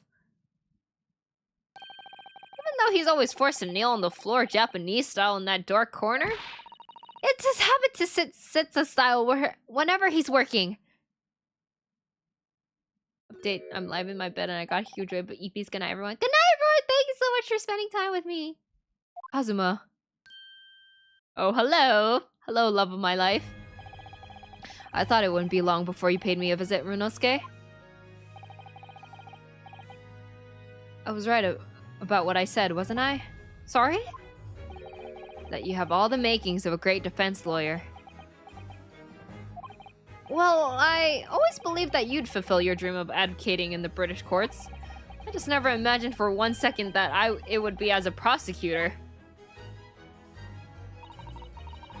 Seeing you stand in a foreign courtroom is so gallantly realizing your dream, Kazuma-sama. I'm truly happy for you. I am truly thankful to you, Judicial Assistant Mikotoba. Aww! Runosuke, I've always thought it would be fun for you and I to shake up the British legal system a little together. This isn't quite how I envisaged it, but I suppose it's just another twist of fate. What do you mean? Okay, also, do we know how old he is? I always was confused. He's 24? Am I 24? I didn't realize he's 8 years older than Susato. Wait, how old am I? If they're besties. Are we 8 years older than Susato? I learned a lot during my time in London. About how Susato's father was himself a visiting student here once, along with Judge Jikoku. And about what happened with your father. Then you'll have no difficulty understanding why I had no choice. Why I had to go find a way to get to Britain as a visiting student myself. I want to hear from you, Kazuma. As you wish, Rinosuke no Hodo. Dude, his song, fire. It's getting on for a year now since what happened on the SS Bura. We were heading across the oceans from Japan to Great Britain when a bizarre series of coincidences led to those tragic events.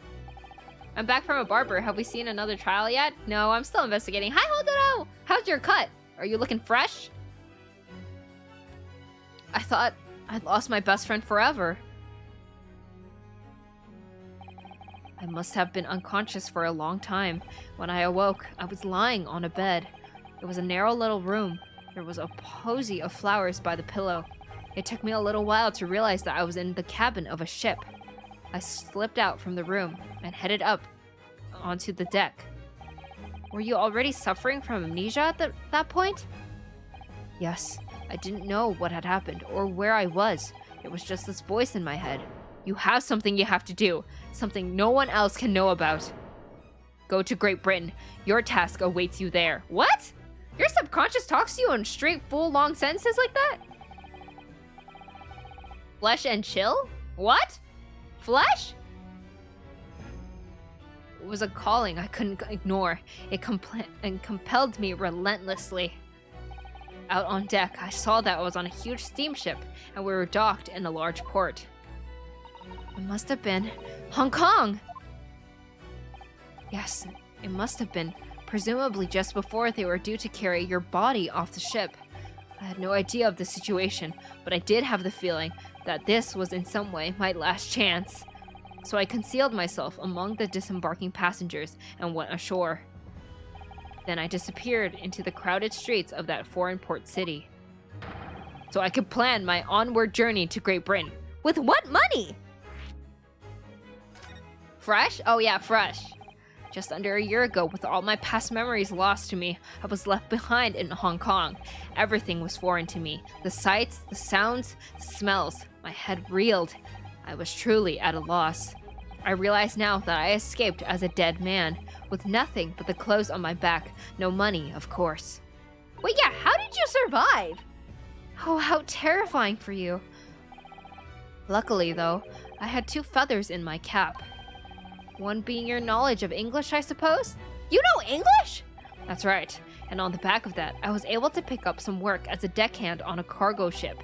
Eventually, after calling at countless ports, I finally arrived at Dover. That must have been some 3 months ago now. The formidable tenacity of purpose showing itself again.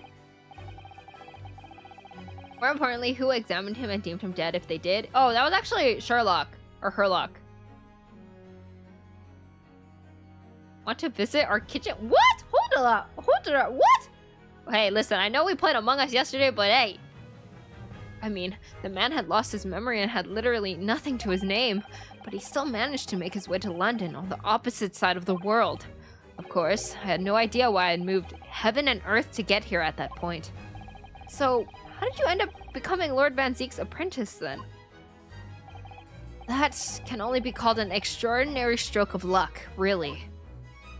You see, I was stopped at the border because I had no papers. They took me straight to Scotland Yard. And by sheer coincidence, Lord Strongheart was there to attend a meeting. That's when the second feather in my cap came to play. Would that have been your knowledge of the law? Clover saved me? Listen, You signed up for this yourself if you go to that kitchen. It's not my fault. Yes, exactly. Lord Strongheart was curious about an Easterner with intimate knowledge of British law. He took me back with him to the Supreme Court and assigned me the prosecutor's office. And then, 9 days ago, you finally got your memory back after the trial involving Drebber. Yes, I did. What? Ever since I first met you at Yume, you talked about your dream. That Mascasieri? He looks kind of cool though, right? I miss his bandana! I miss it! I'll admit it! I miss it! Mark my words, Runosuke, I'll be chosen as a visiting student and make my way to Great Britain someday. Did you know the entire time about what happened to your father here? 16 years ago. Oh, look at him! Oh, his little cheeks! When my father left on that exciting trip to Great Britain, I was just a boy. We took a photograph together the day before his departure. It's my last memory of him. But what I remembered most about my father is his unswerving sense of justice. 6 years after he left, a gentleman called at our family home. He told me that Genshin, my father, had been taken ill in England and passed away. His father had a ribbon that ignored gravity too. Yeah, it just runs in the family, I guess. It was Professor Mikotoba, your father, Susato-san. Oh my! Ever since then, the professor was very good to me. He even helped to fund my university education at Yume. I'll forever be in his debt. But nevertheless, I just couldn't bring myself to believe that what he told me. Oh. Then one day, a letter arrived at our house from Britain. There was no indication of the sender, so I opened it, assuming it was from an old acquaintance of my father. What I read in that letter changed my entire life. What did it say? It said that my father had been a mass murderer, and the writer cursed the Asogi name. Oh no! As a result of that letter, I found out what had been hidden from me all those years. What? Who sent him this hate letter? There's hate mail? Damn. Presumably, the letter was sent from a relative of one of the victims. If whoever it was held a member of the judiciary, he could have been present at the closed trial. The letter revealed that my father had been sentenced to death, executed for being a killer. I'm so sorry you had to find out that way. I imagine the British government did its very best to silence whoever sent that letter. But someone who knew the truth and couldn't bear the resentment was always going to be a problem. But still, it couldn't have been written by it could have been written by anyone. Why would you believe such a thing? There was a newspaper cutting included with the letter. It was the first I'd ever heard of the professor and his terrible killing spree. Well, what did my father have to say about the letter? I couldn't bring myself to show it to him. What? Why not? Because he deliberately concealed the truth from me by telling me my father was taken by a fatal illness. That couldn't have been easy for him, and he'd done it out of consideration for my feelings. So instead, I showed the letter to Judge Jikoku. To the other visiting student. He faltered for the briefest of moments, but then he just laughed the letter off.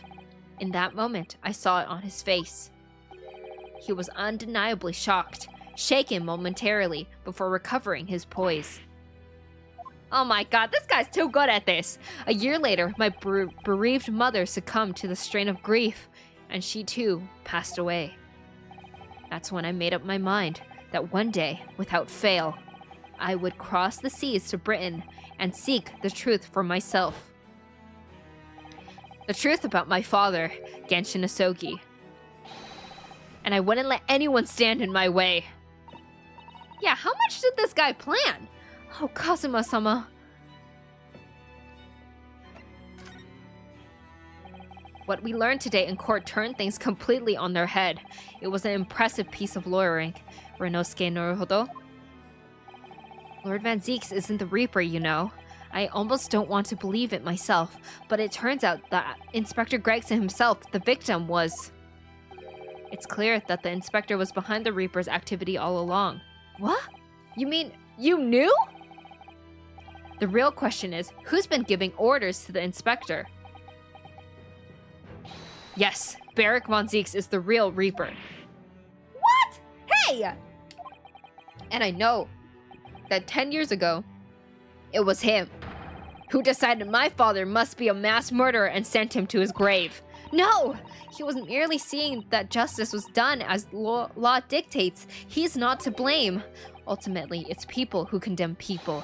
The law is just a tool that they use to do it. What? You're doing the same thing! Well, I guess he is the person that's condemning person.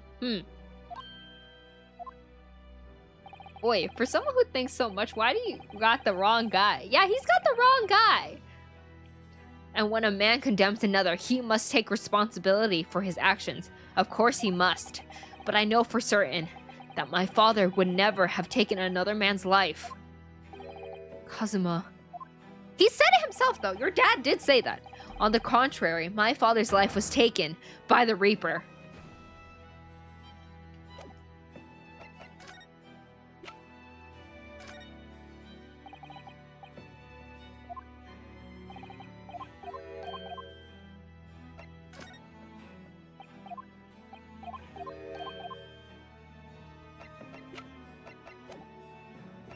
You know we haven't gotten any new pieces of evidence, though.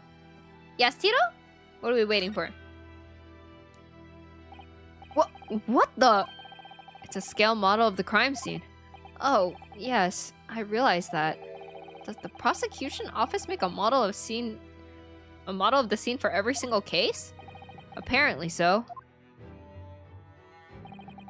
Sometimes it helps to visualize things a little better and notice things you hadn't spotted before. Actually, the miniature notice board is my work. Be honest, you enjoyed making that. Cute!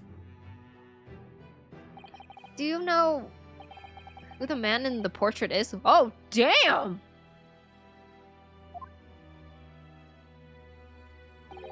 Why would I? What?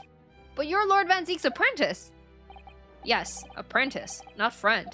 And during the time I was suffering from amnesia, I didn't even notice that picture. Oh, really?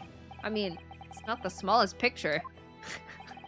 I wouldn't have the first idea what the man decorates his office with.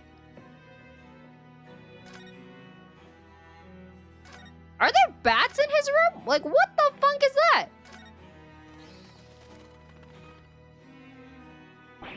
Wah! You disturbed the bats, did you? Fitting companions of Lord Van Zeeks, wouldn't you say? Is he Batman? Actually, I've seen things flying in Lord Strongheart's office too. Doves, I think. Dude's an actual vampire. Perhaps you'd like to have birds to attain rank in the judiciary here. Although bats aren't birds, of course.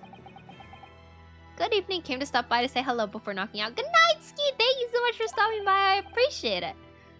How about a sparrow for you? What's that supposed to mean? Oh, nothing. Sorry. Just thinking out loud.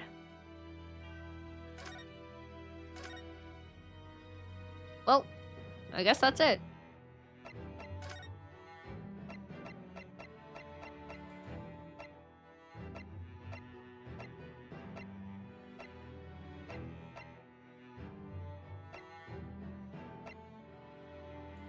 Oh, we haven't asked everything we need? What else do I need to ask him?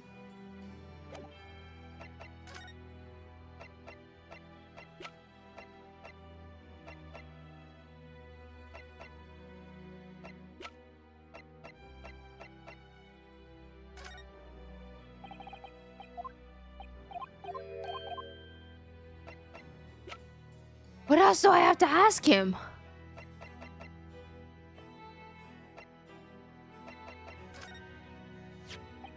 Oh, I was shocked when I found out they were related to the case, the Red-Headed League, I mean. What bird or flying animal would you keep in your office, Clover?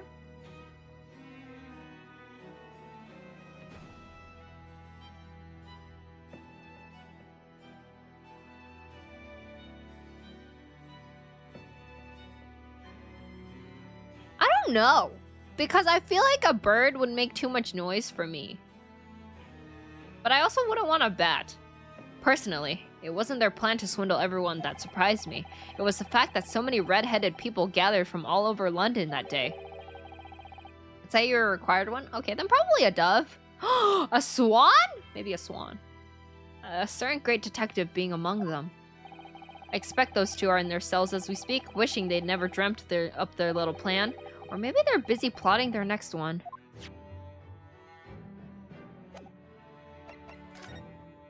Ew, what? What can I present to this guy? He didn't react to this, which is crazy to me. Jerks be cute.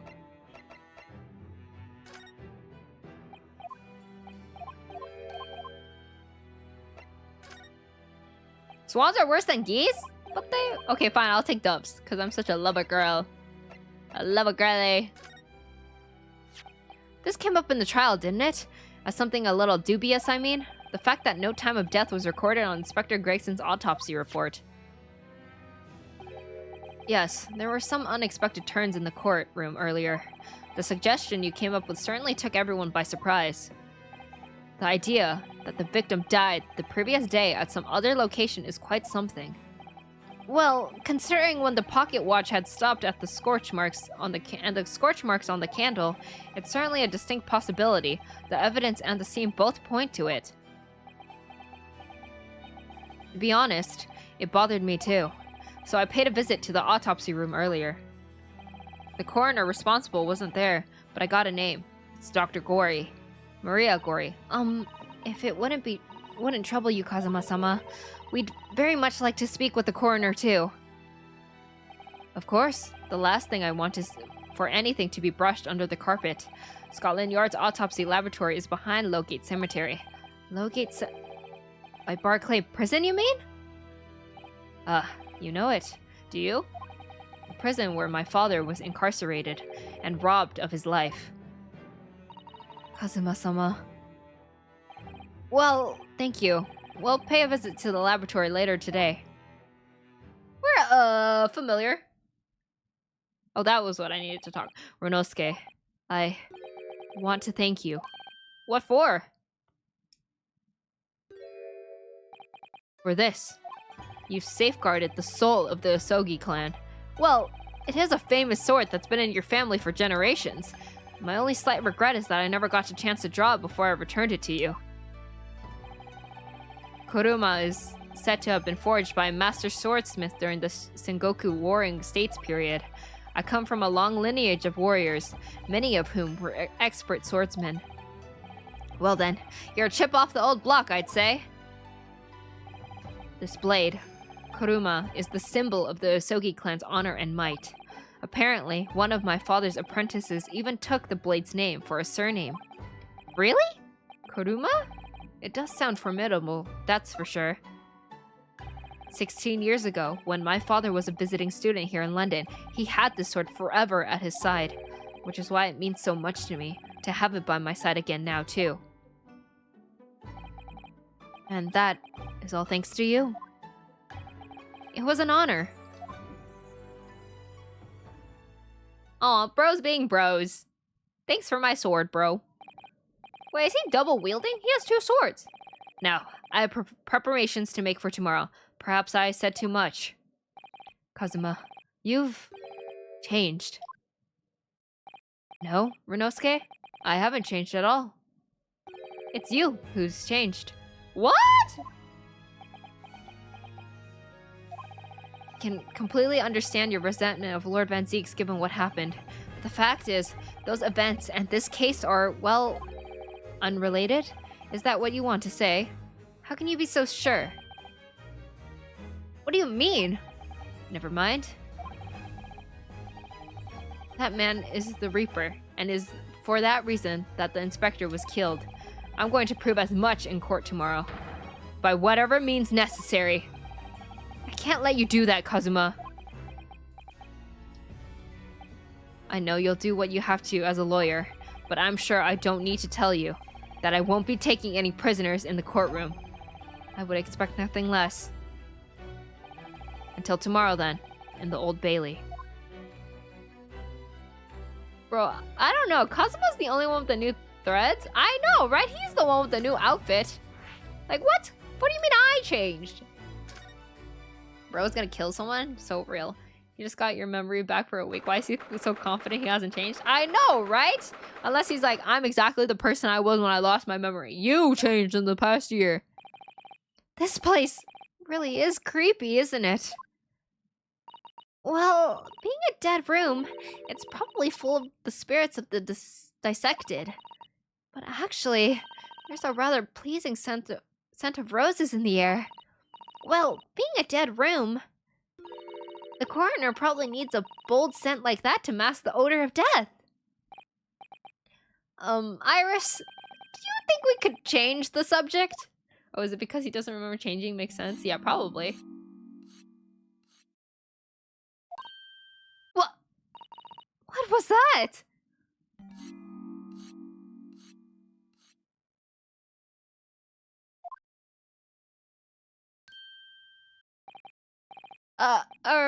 Dr. Gory? Still can't get over this? Get over what? What? That noise before. I was sharpening my tools. I'd be dead meat if I didn't keep a perfectly keen edge on them. Right. When following the collagen fibers in the dermis, an expertly sharpened scalpel cuts like cheese. Would you like a demonstration? Oh, yes please, I'd love to see. Then, I think you'll do nicely. Huh? No! Oh, thank you for the stretch, Cyrus. I appreciate it. The room design, she's cute. You think she's cute? No, I wouldn't do nicely at all. And I did pee today. You pee today, Cyrus? I mean, maybe some other time. Was that a tut? Well, we came here to ask questions, so...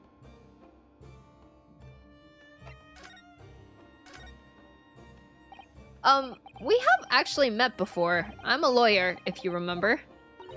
You're not dead yet. What? So Mama said I wasn't to cut you open. She's so strict about things like that. Well, good. Dr. Sith has some scruples at least. Oh dear.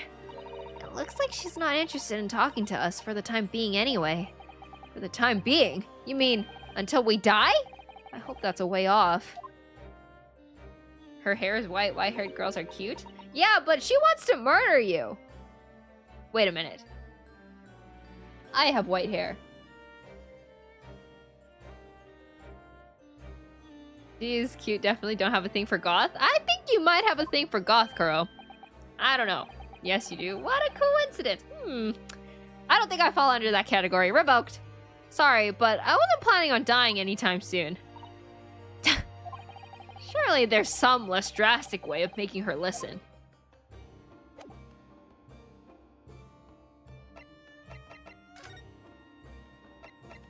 What's a way to make her listen?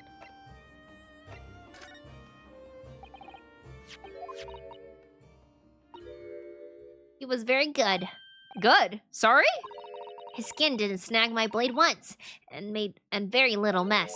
His joints dislocated easily, and his muscle tissue was a pleasure to work with. Well, we can skip those details. But there is one thing about the report that's caught my attention. You don't seem to have recorded a time of death. At least Clover talks to us while we're living? Yeah. Oh, wait! We have the same color eyes!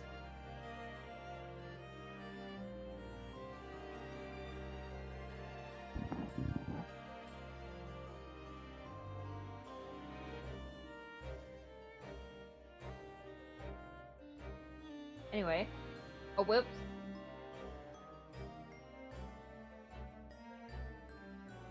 You're cute, confirmed. She has the little bows in her hair. That's not my fault! Oh, that made me jump.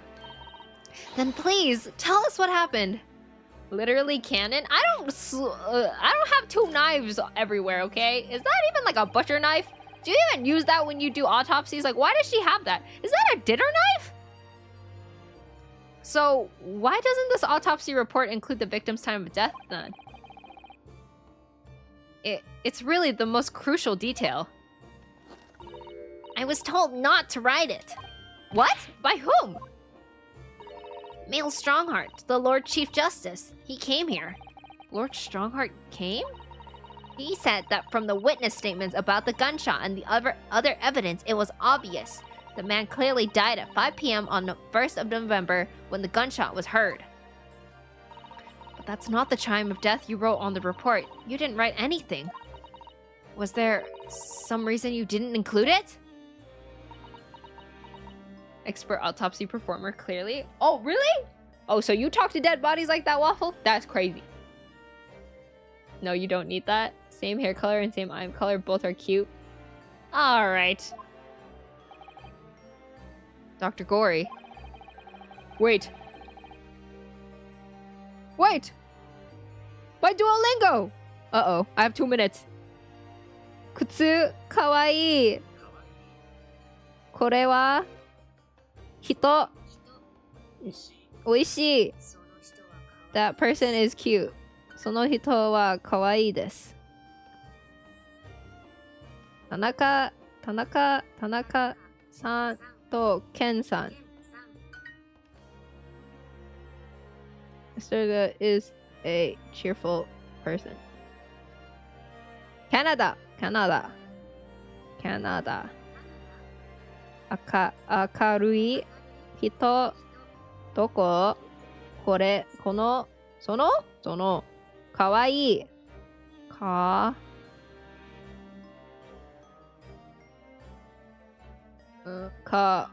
Kawaii. Boom! Finished before the minute. Boom! Duolingo Street has been... See, even Duo agrees? Uh-oh. Listen, I did it. My streak is 108 days. If you're hiding something under Lord Strongheart's instructions, then sooner or later, you're going to go to the same way as your mother. Think that's some serious streaking? That's why I'm real serious about it. That's why I have to do it before midnight. Give it here, then. Huh? What is she scribbling so furiously? I really want to learn Japanese. Just so, like, my pronunciation, if I sing Japanese songs, doesn't sound so crazy. There. You've written... What? What's she written? Tell us! Oh.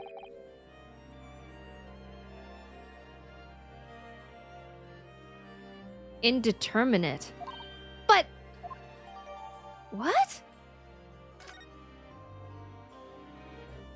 What?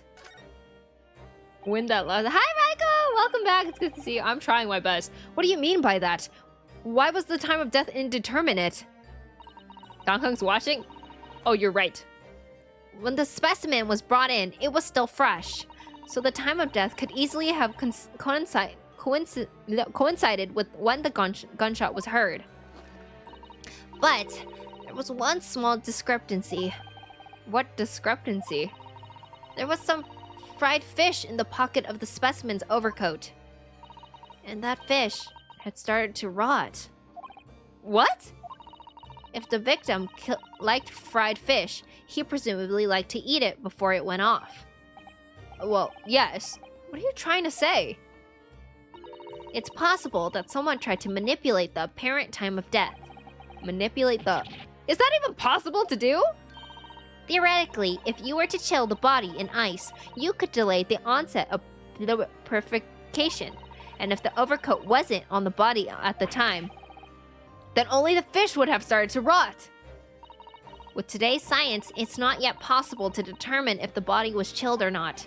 But today's science is advanced enough to let you freeze a corpse, it seems. Veg, good night, have a good stream. Good night! Thank you so much for stopping by! But surely, to chill a corpse like that would require an enormous electrical refrigerator. And I don't imagine many households in London are equipped with such a device. No, definitely not. But maybe in a factory? Or some other special places? I don't recall seeing any factories or such like on Fresno Street, though. I wonder if the inspector's body had been chilled somehow. What might the actual time of death have been? I couldn't say for sure. But at the most, it might have been a day earlier. No! In other words, it would corroborate with your previous deductions, Mr. Naruhodo. That Inspector Gregson was killed the day before his body was discovered, at a different location. Did you inform Lord Strongheart of this possibility? He simply said that there was no electrical refrigerators of that size in the vicinity. Imagine getting outed by a dead fish. Yeah, wouldn't you know? Like, putting this coat back on, you're like, oh, there's some fish and chips in this pocket, you know? Oh yes, one other thing. It's something the governor of the Barclay prison told us. He said that your mother, Dr. Sith, was responsible for confirming the death of the professor after his execution. The professor... Apparently, you always enjoyed listening to your mother's stories about her work, so... We were wondering if you might know something about what happened 10 years ago. That's not all Mama did. Sorry? My mama carried out the autopsy of Clint Van Zieks as well. What? Really? The brother of Lord Van Zieks, the professor's final victim. The idea of carrying out an autopsy on a member of the aristocracy was completely unthinkable back then. But the detective in charge of the investigation insisted, and it was miraculously authorized. You have a crush on Maria? That detective being Inspector Gregson, of course. Quite an accomplishment for one man. That autopsy provided the vital clue needed to arrest the killer. And Mama was there for that historic event. What does that all mean? You know, that amazing autopsy happened right here in this very room. The professor and Clint Van Zieks. They both spent their final moments before their burial on that dissection table there. So this lab, Mama's lab, was instrumental in some of the country's most important events. She really is proud of her mother. I wonder if you'd tell us more about exactly what happened back then, Gory?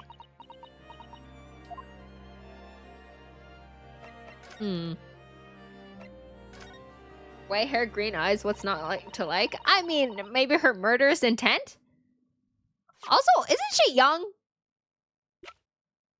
Oh, she's 19. The professor's execution was Mama's first big case. She had to be in attendance at Barclay Prison's execution chamber. And signed the certification to confirm the convict's death. Mama's the best coroner in the world, you know. I was so proud of her. But the execution didn't actually take place. No, and worse still, Mama actually helped with the jailbreak. I didn't want to know. Oh dear, you found out recently, you mean? I believed in her, in Mama, but... now I wonder if I'm starting down the same path as her. You mean, because you omitted the time of death on this autopsy report? But that's because Lord Strongheart forbade you from including it. Just like Mama, I'm sure she was coerced by somebody too. Yes, that's my feeling as well. There's no doubt that there was powerful forces at play 10 years ago. The execution couldn't have been staged without a lot of people at the prison knowing about it. Obviously, the prison governor must have been in on it as well. The big man with the little handcuffs? According to what he told us, he was tricked by the chief warder. He says he knew nothing about it. Hi, Ghostly! Welcome back! Yo! Welcome back, it's good to see you. She's a slay? You think she's a slay? Well, if you got... whenever... but I feel like you wouldn't want to be interacting with her. Because she only wants to interact with you when you're dead. Of course he said that. I'd say the same thing. Just who was behind that jailbreak all those years ago? Oh shoot. No, I read this already. I don't want to do that now. It's been a crazy month? Really? What have you been up to? Have you been clever? I've been same old, same old. I haven't... yeah, I don't know. She can make me worse. I know. It's either you can make them better or you can make them worse. You got a new job? Congratulations! Wait, everybody say congrats to Ghostly for his new job. Congrats! I hope you've been enjoying your new job. You mentioned the autopsy of Clint Van Zeeks. It was at the time when carrying out autopsies of murder victims was very unusual. Still not a practice that's observed in our country, even now. It turned out that he was the professor's final victim, and when the autopsy was performed, Mama was present, although only as the secondary assistant.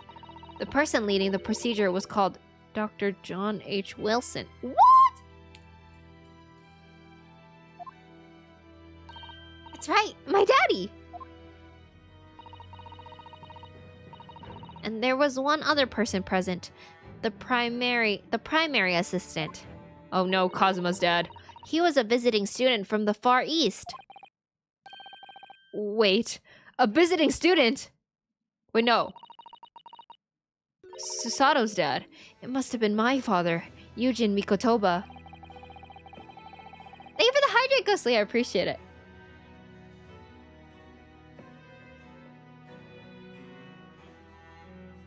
I had no idea Professor Mikotoba had been involved in something so important. But the outcome of that historic autopsy was the discovery of a vital piece of evidence that led to the capture of the professor. So that's how they came to identify Genshin Asogi as the infamous mass murderer. Do you happen to know anything about that piece of evidence? Can you tell us any more?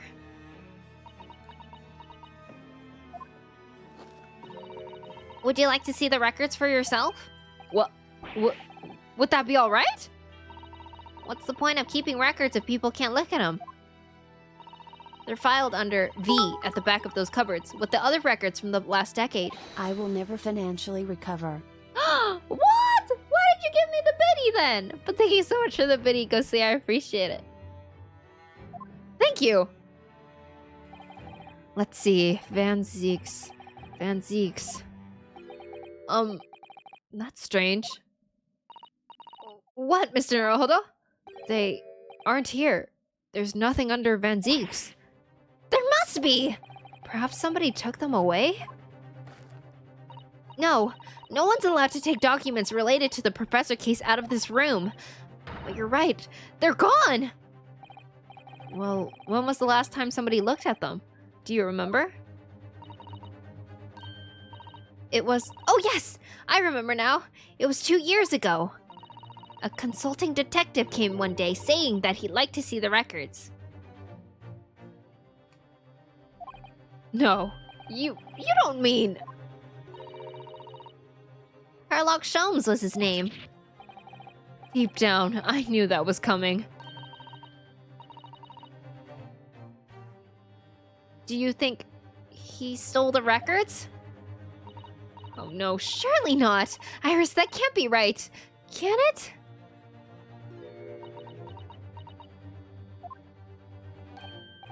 Iris? Iris?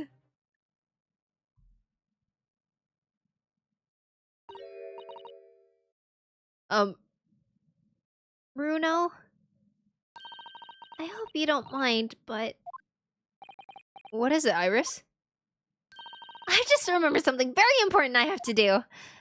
I'm going to have to leave you now. Oh, this is very sudden, Iris. Well, we'll come with you then. Oh, no, there's no need. You and Bruno can take your time here. Bye for now then. Good luck. Wait a minute, little girl. Me? I remember now. You've been here before, haven't you?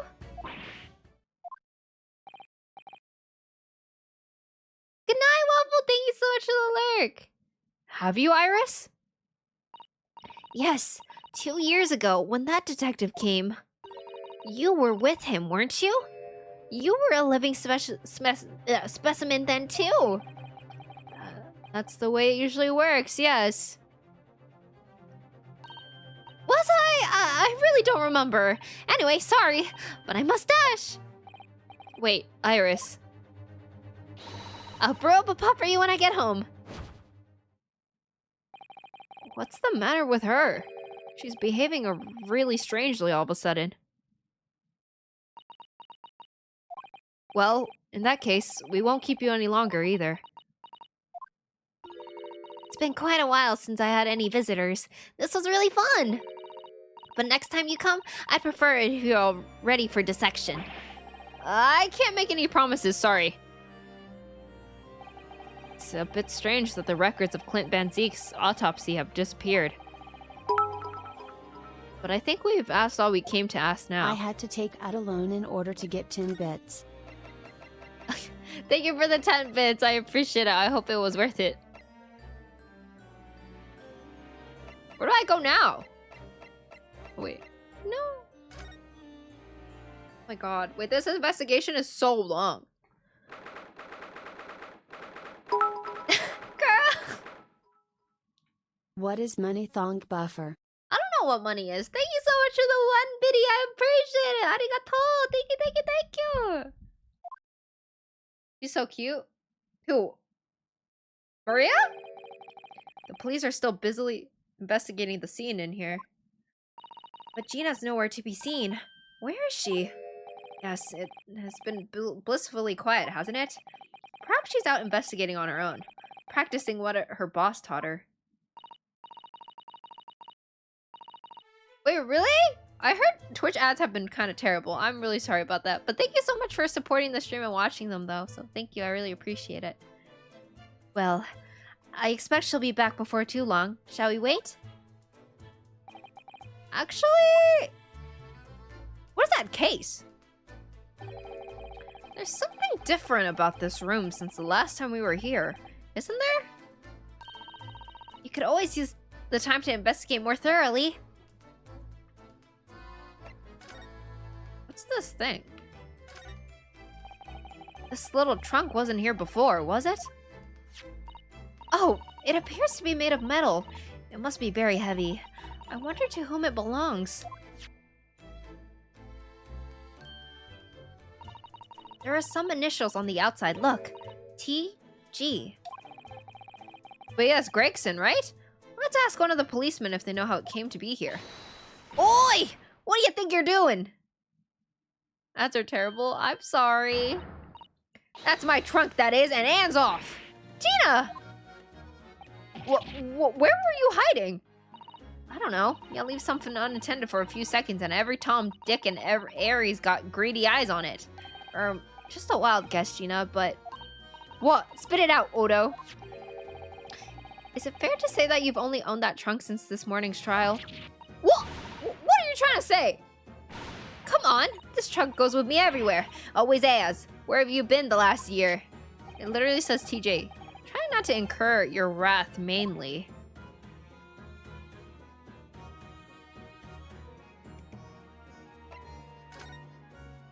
Your boss? You should hear them talking at the yard now. They should be ashamed of themselves. They're saying that it was the boss who killed all them bludgers. You mean the whole Reaper thing? Yeah. Apparently, the boss was investigating stuff that no one else at the yard knew nothing about. Stuff to do with all them criminals what got off scot-free.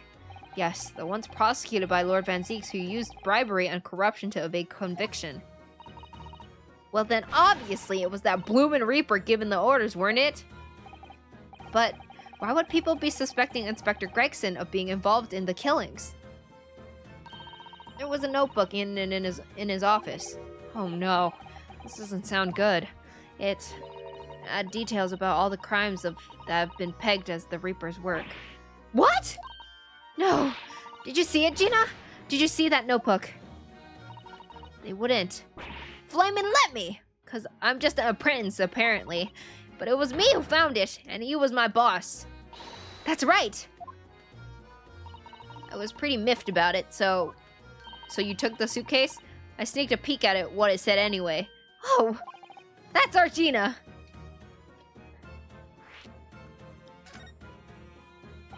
So, you managed to see what was written in Gregson's secret notebook anyway, did you? Way I see it, it's my right to read what you wrote. And what had he written, Gina? Dates, times, places, names, an old long list of them. All details about the blood are supposed to have been done in by the Reaper. But there could be an explanation for that. Perhaps it was a record of the inspector's investigations into the Reaper's activities. Exactly! That's what I said! That's the first thing you'd think, right? As it happens, it was full of old names I recognized anyway. Well, the Reaper's targets were almost exclusively known leaders of London's criminal underworld. Well, yeah, but there was one name right at the end that was a bit odd. At the end of the list, you mean? I'm pretty sure the date against it was the 31st October. Oh, the day before the inspector was found dead! So, what was the odd's name? It weren't like a name I've ever seen before. It was something like, Nah, it's no good. I can't remember it. I don't think it was an English name, put it that way. Oh dear. What a pity. There was something else too. I don't know if it matters, but the same name kept coming up over and over. Shin, it was. Don't suppose it means anything, but...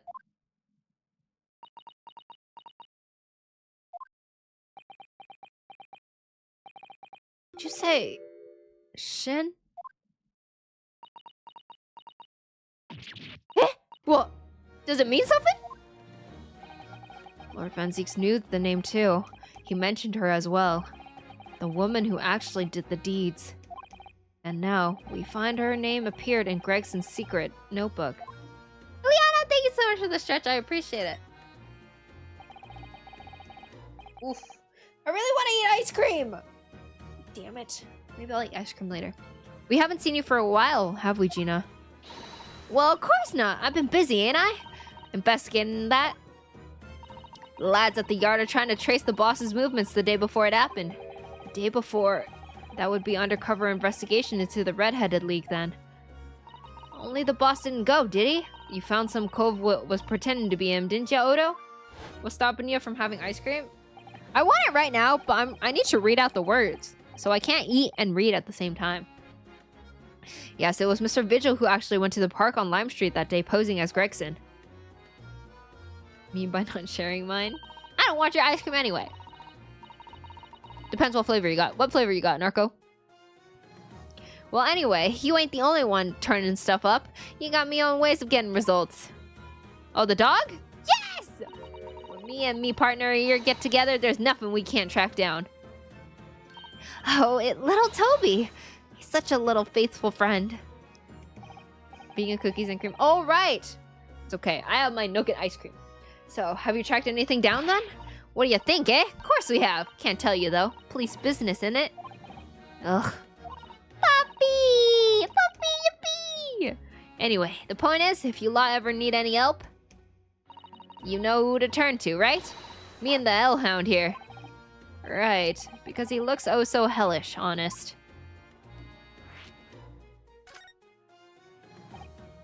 Gina, about your Hellhound there. Chief Inspector Toby, you mean? He's the pride of the force, he is. In Japanese, police dog means something quite different, and not altogether nice in those involved in crime. But here in Britain, it's a wonderful compliment, it seems, for a canine at least. It should be, after all, in the Great Exhibition case the other day, it was Toby who managed to locate Drebber's workshop. Maybe it's time for another demonstration of what this super dog can do, eh? Do we have something the Chief Inspector could catch the scent of, I wonder? Oh.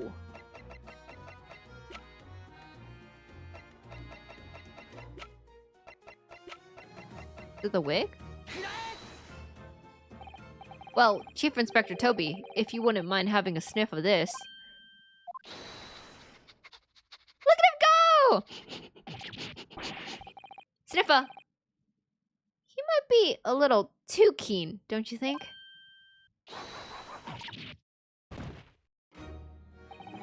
The Chief Inspector made a short work of Gina there.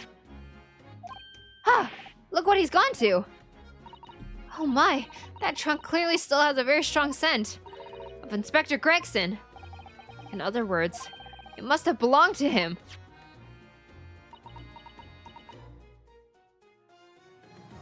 Oh, alright. It's a fair cop, I suppose. You nearly got away with it, too. You always talk so proudly of Chief Inspector Toby's nose and what it can achieve. Did it not cross your mind that he might identify something that was right next to us? Yeah, that was a bit of a bloomer, weren't it? That's enough now then, Gina. Heh. I think it's time you told us the truth about that trunk. It weren't like that. It just weren't. What are you talking about? I know what's going on through that head of yours, but that ain't what happened. Alright then. What did happen? Well, like I said before, we were trying to trace the boss's movements. So I let Toby here have a whiff of the boss's overcoat, and as soon as I'd done that, he went off like a shot. Straight to that sandwich. To a sandwich? Not to a bag of chips? Mr. Naruhodo, I believe Gina means the witness. Oh, I forgot about that sandwich. Yeah, he had it hidden between the wooden boards of the boss's trunk. Oh, he stole this from the crime scene? You mean when they heard the sound like a gunshot and all piled in here? Exactly. He nabbed it from the scene. Goodness. Me and the chief inspector gave that sandwich a good grilling. And you know what he said? I thought it might fetch a good price and the chap wouldn't be needing it anymore, so that's all I did. Nothing more, nothing less. And would you Adam and Eve the check of it, eh? Stealing the dead boss's stuff to flog? So Miss Venus wasn't the only one to meddle with the scene of the crime then. How could they? So anyway, that's how it happened. And it's a pretty decent trunk, so I figured I might as well make use of it. Is there something wrong with that, eh? Well, maybe you and Mr. Sandwich should try to find the answer to that question together. Can we open it? I think perhaps that trunk should be turned over to the police, don't you? What are you on about? I am the police! Gina, if you wouldn't mind, could we maybe examine it? Yeah, alright then. Do what you want with it.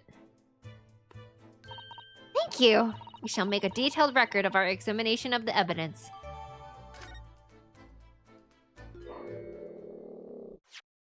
Why is he growling?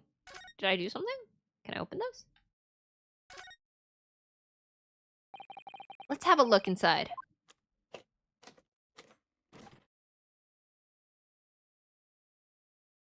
What is this? You see that? There's something stuck in the side of the trunk there. It's glinting. It looks like a fragment of metal of some sort, but it's wedged in so tightly I can't remove it. Well, don't cut yourself. You'd better leave it, I think. Huh. Look! There's something inside! Oh, let's see. It appears to be a passport, authorizing him to travel overseas. Was Inspector Gregson about to go a trip abroad then? Perhaps the date of departure might tell us something. It was... Oh!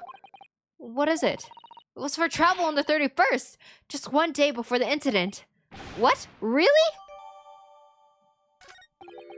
Gregson went to France the day before his body was discovered? Huh? Look at this dark stain here. Do you think... Yes, I'm afraid so. I think it's blood. Ugh, I knew you were going to say that.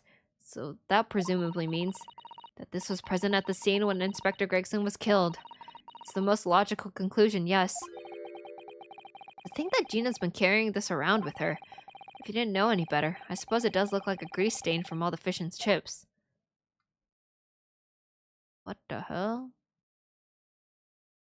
Well, I think that's it. What's the matter with Toby? Why is he acting so aggressively towards me all of a sudden? Mr. Naruhodo, be careful! It must be the trunk.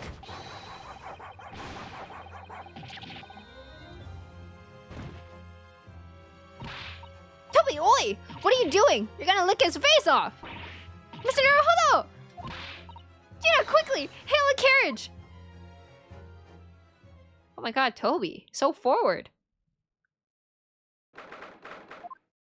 What happened?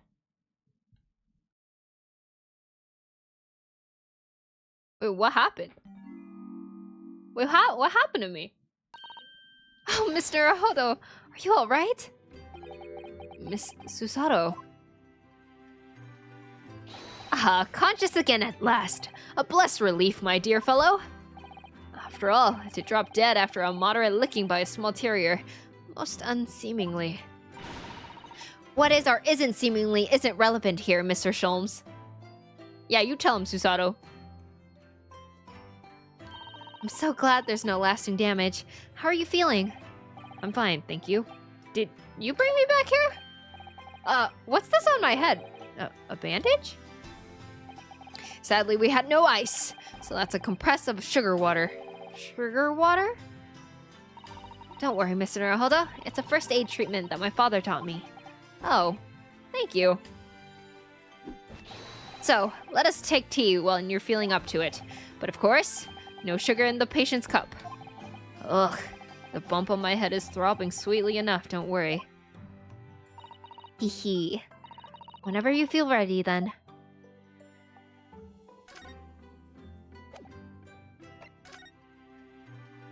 You're just posing behind Susato. I think we're almost done with the investigation, though. Thank you for your concern, Mr. Sholmes.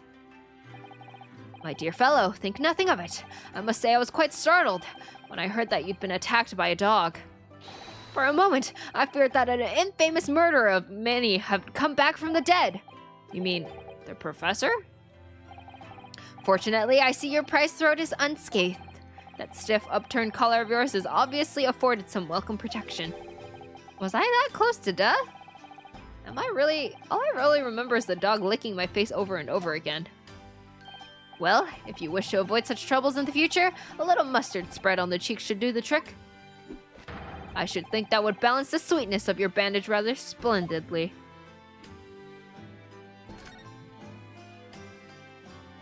Wait, what? What am I supposed to do right now? I'm supposed to go downstairs.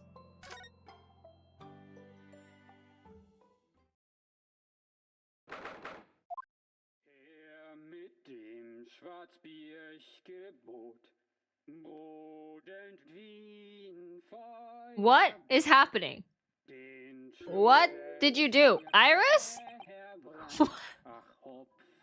What is this? What on earth is going on in here? Am I having a bad dream?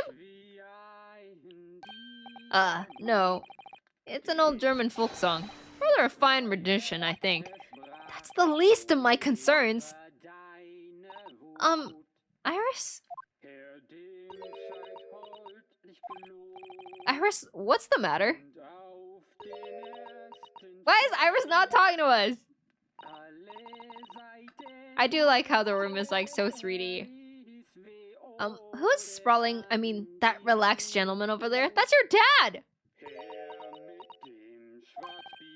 Iris? Is she even listening? Excuse me, sir? I do apologize for troubling you. What's this? You're singing so merrily, but would you be kind enough to explain the situation? Well, that worked. A crooning gentleman and a mute young girl. A rather tantalizing juxtaposition.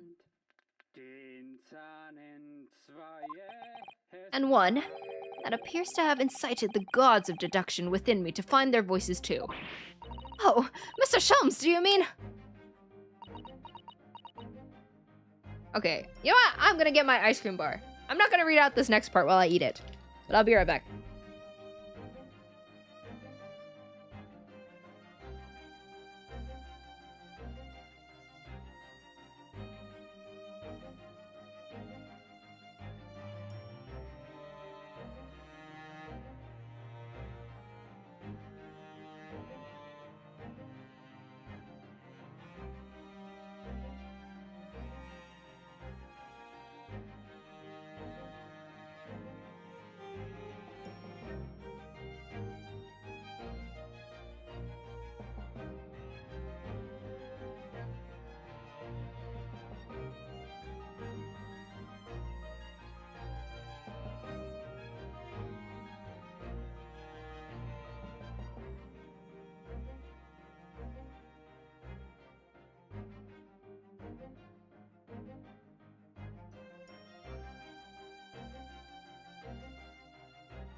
ice cream time!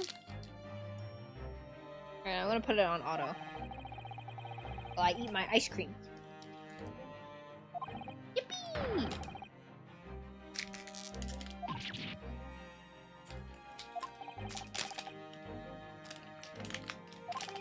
What kind you got? It's called a nougat bar. Nougat? It tastes really good.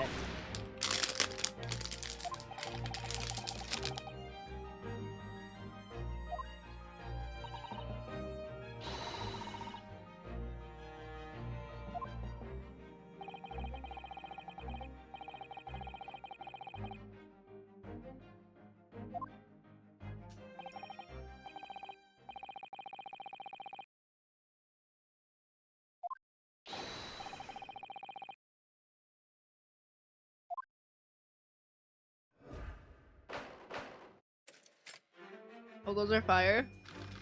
I do really like these ones.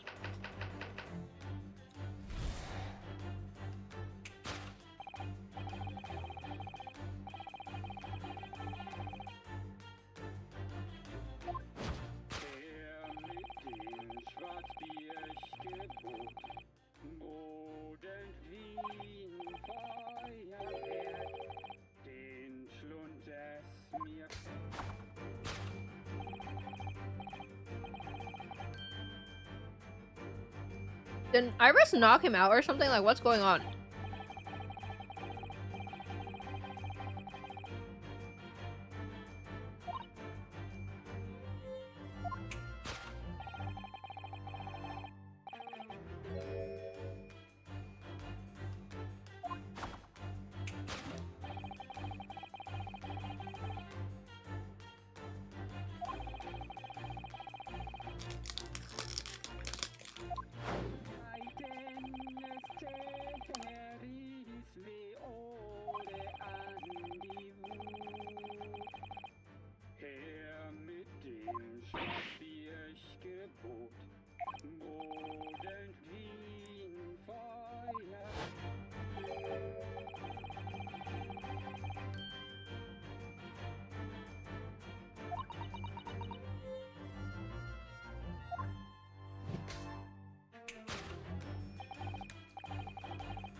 The King of Germany really got...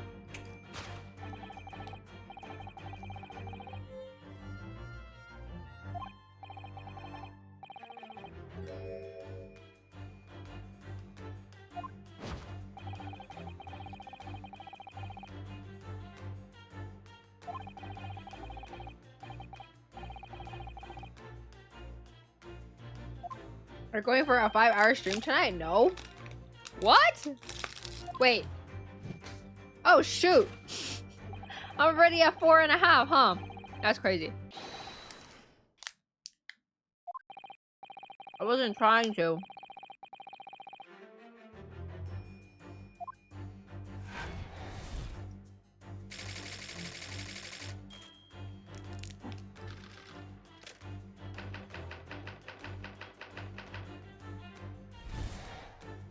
Is she trying for the next? Yeah, I'm just trying for the next save point. Yep.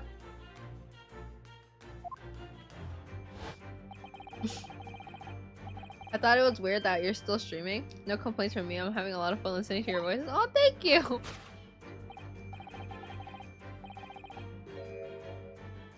It's in her mouth! What does she have in her mouth?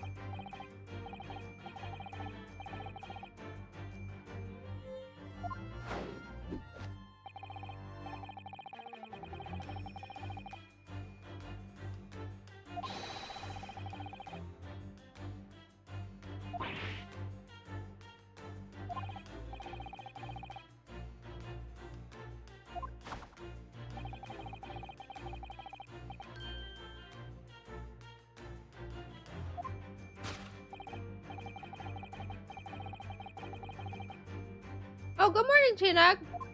Oh no, he's hot? You think Sholmes is hot?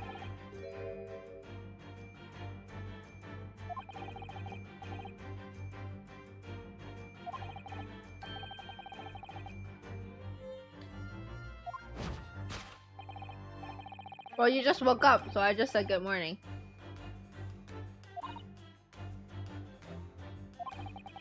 Good morning, Wavy.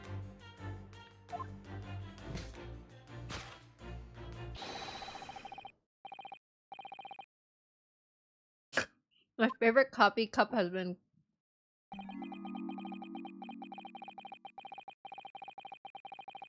This guy is so dramatic.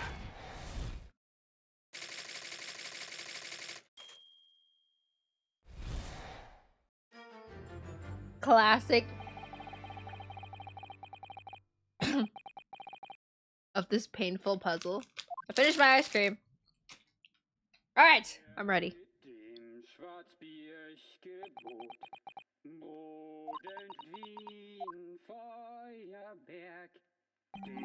With your silence as well, the fellow's jovial warbling rather rings in the ears, does it not? Mr. Sholmes, I must say something does rather trouble me. Pray, Mrs. Otto, do tell. His Royal Highness doesn't appear to have moved a muscle since we arrived. Huh. And you haven't said a word either, Iris. Whoever was solving riddles when I came here, I fell asleep, but now I'm here. Riddles? I had a riddle to solve today? And Mr. Sholmes has it all right. You might as well own up to it now. Your reasoning isn't entirely without substance, I must admit. And one other thing, Mr. Sholmes. Yet another grievance, Mr. Naruhodo? Surely not. Well, I actually read the story of that case recently. The one you were just describing. And according to that, at least, it wasn't the King of Germany. It was the King of Bohemia.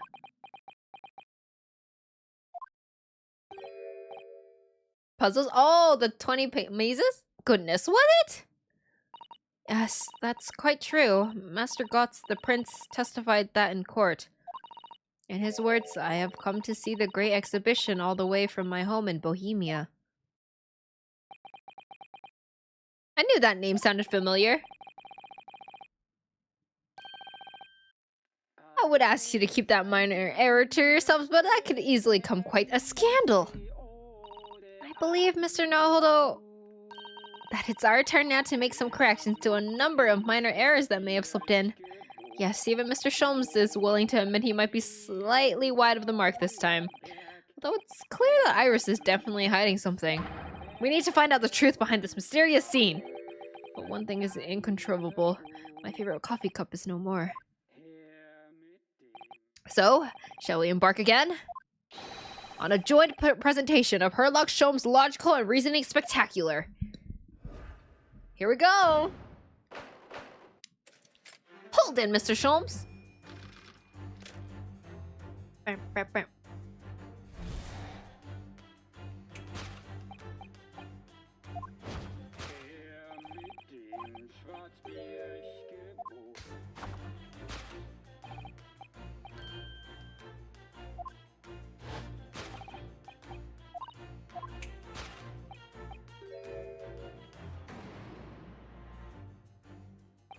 So what? It's some mix of herbs that gives you the urge to sing?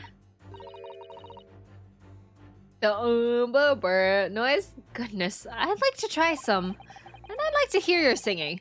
But this man, just how long does he intend to keep up with that tune, do you suppose? As I said, he's been stock still the entire time, and if you look closely, his lips aren't moving either. Ha! So I'm not sure what's actually responsible for the spirited singing. But I suspect the answer lies at the end of Iris's gaze. Whoa, his crotch? Whoa, hey. Sometimes I swear I can't decide if Sholmes is really smart or not. He's a really smart guy that acts stupid, is basically his entire thing.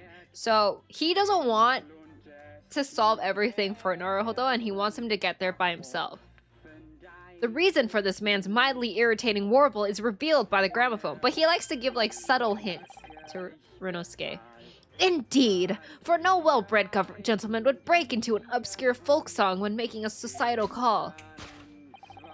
In other words, this gentleman isn't singing at all. In fact, it would appear that the fellow is unconscious.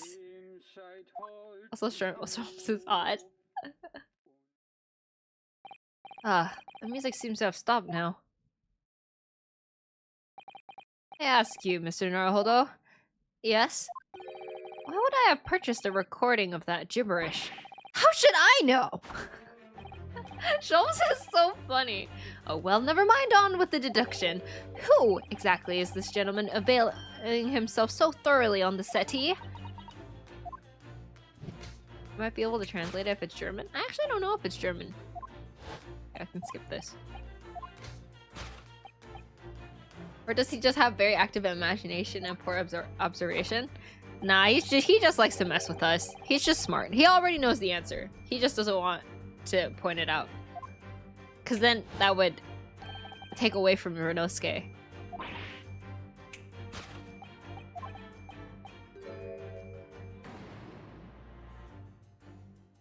Although we've already established that it was actually the king of Bohemia, it seems Mr. Sholmes intends to persist with his Germany theory for some reason.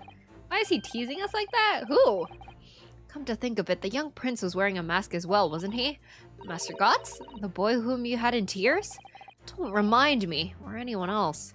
Do you suppose all members of the aristocracy of mainland Europe wear masks? I'm sure they do. Well, probably anyway. The point is, that mask doesn't belong to any king. No, that's right, as we well know. Because we can identify the true owner of this mask. Oh. It's Renosuke's. Or Kazuma's. Actually, fair point. If I'm Sholmes, I think I would tease these. Yeah, if I was super smart and I already knew the answer, I'd mess around. I'd act like an idiot. Yes, there can be no question. That mask belongs to Kazuma Osogi. In other words, my memory is sublimely unreliable. Only you could try to make that sound positive. In other words, I have terrible memory. Kazuma's mask has been languishing on this metal chest for several days, although that doesn't explain why the gentleman is wearing it now.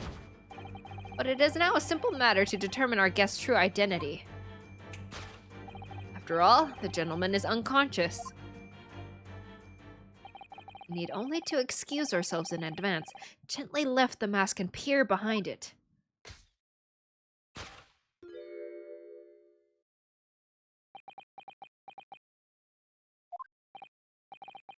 I don't believe it. Ah! Father! Why does she have a finger up? Excuse me, actually? No, I think not, Mr. Sholmes. Wait, what did he say? I'm afraid, Mrs. Sato, you must be mistaken. No, I think not, Mr. Sholmes. Then it would appear our logic and reasoning has once again revealed the truth. This mysterious visitor... Actually? Oh my god, the actually pose. It's my unconscious father, actually. I'm so sorry I did that. Oh my god, anyway, it's my unconscious father, Yujin Mikatova. Logic and reasoning, or just looking and saying? How dare you mock Susa Goat? That's my fault. That's entirely my fault. Sorry. Wait, no. In the words of Pioneer Summoner. Sorry. That's my fault. Is like Sholmes did this knowing they will play along with him? Yeah, because they have to figure it out. The youngins have to figure it out. Which leaves us with one remaining imponderable. Yes, you, young Iris.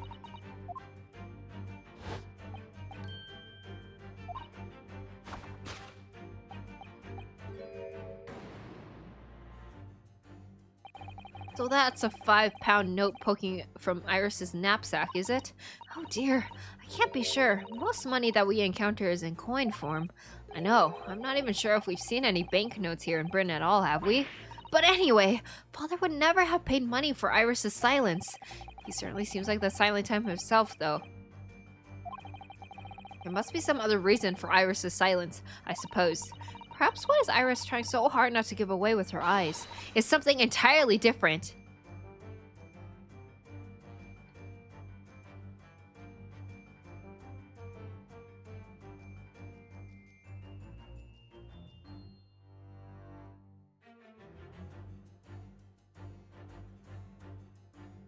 Wait, what? What's Iris looking at?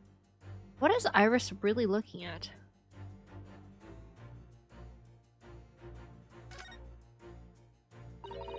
This metal chest? It contains important documents, doesn't it? Yes, details of all the cases Mr. Sholmes has worked on over the years. Written up by Iris's father, if I'm remembering correctly. Iris insists that the chest is kept locked at all times. She's never once shown me inside.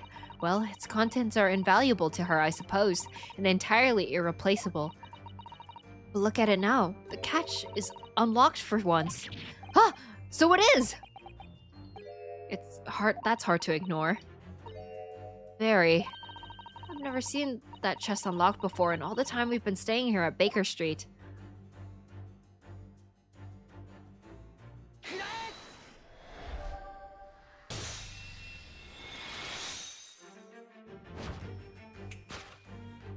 Yes, the reason for your muteness is concealed inside that metal chest.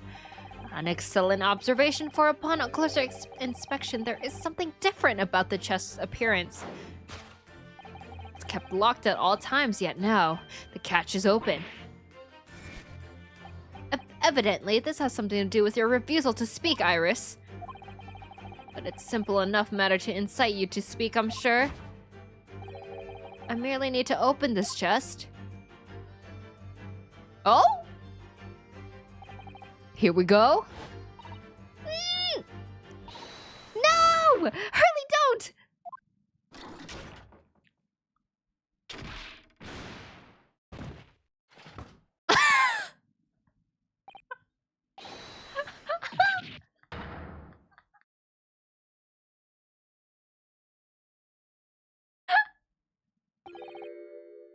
Hi everyone, hi Milty! Welcome back, it's good to see you! I hope you're doing well. He's dead. Never! Oh, Hurley. Told you not to open it. Ah, so you found your voice now, Iris. In other words, what just happened here clearly reveals the truth here. Yes, the real reason for your silence until now is... This is somewhat different than the usual dance of deduction you perform with Mr. Sholmes, isn't it? Well, he's left me alone on the ballroom floor, so I'm going to have to dance this next part solo. Oh, damn, they tango together? That's crazy. Anyway, I need to get the bottom of this for my own peace of mind. Now then, Iris isn't usually the silent type, so... You mean you don't actually know the answer yet? Despite knowing the point of the finger before? Susato? Sometimes a man needs to point his fingers first and think later. Oh, well, if you say so. I think we'd better examine Iris more closely and try to rescue the situation then.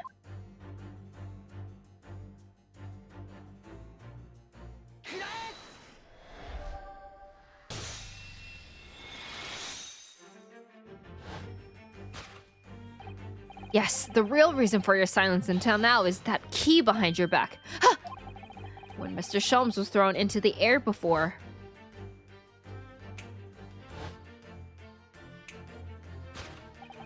Just before you called out to try to stop him, you slipped something out of your mouth. That something is the key now in your hands. No doubt, the key to the chest.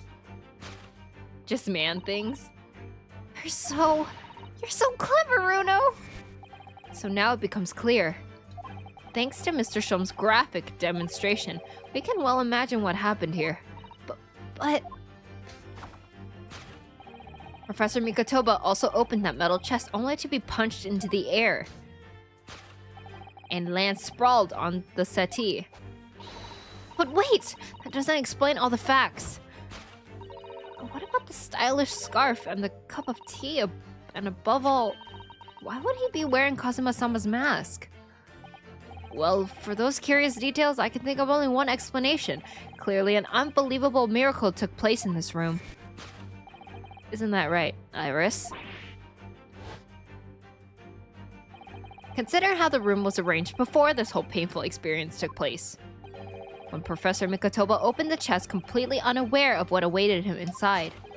The mask was flung into the air just as he was, only to land neatly on his face when it fell back down.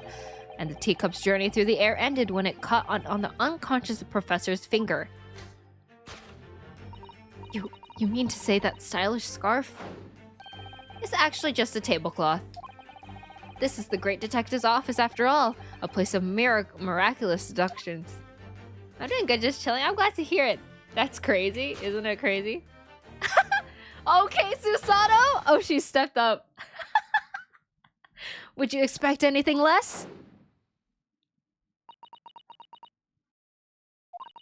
Yes, you're right. It happened exactly as you said. Brilliant, Runo! Thus concludes Runosuke and Naruhodo's great deduction of this punchy puzzle. Okay, buddy, so funny. Susato secretly always wanted to join.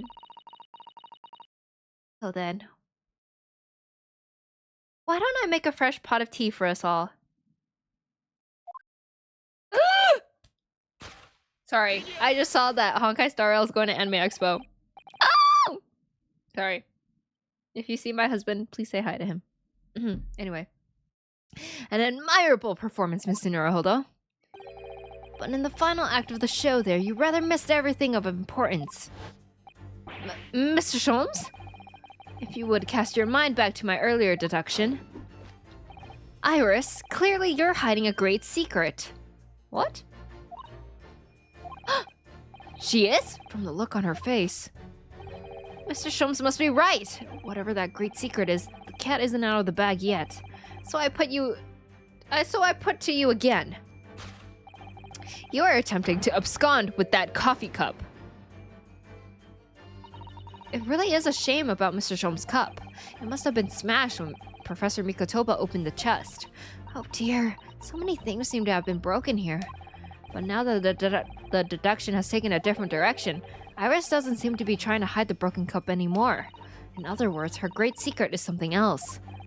Let's put our observational skills to work at here one final time then. Holy moly, a 5-hour stream. Holy moly. Oh. What you got there, buddy? Look! There! There seems to be more papers there. Is Iris trying to hide them underneath the tray? The insignia, Mr. Naruhodo. Official Scotland Yard document. What? But why would Iris have... We must ask her. Hmm.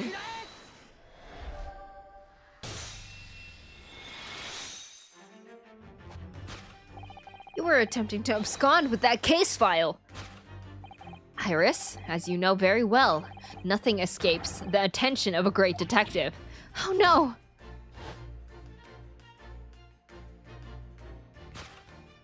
We visited Scotland Yard's autopsy laboratory earlier today, and Dr. Gorey informed us that the autopsy report of Clint Van Zeeks had gone missing. Clint Van Zeeks? Yes, I do seem to recall. That some years ago I asked to see the report in question. You were with me, weren't you, Iris? Cookie, thank you so much for the hijack. I appreciate it.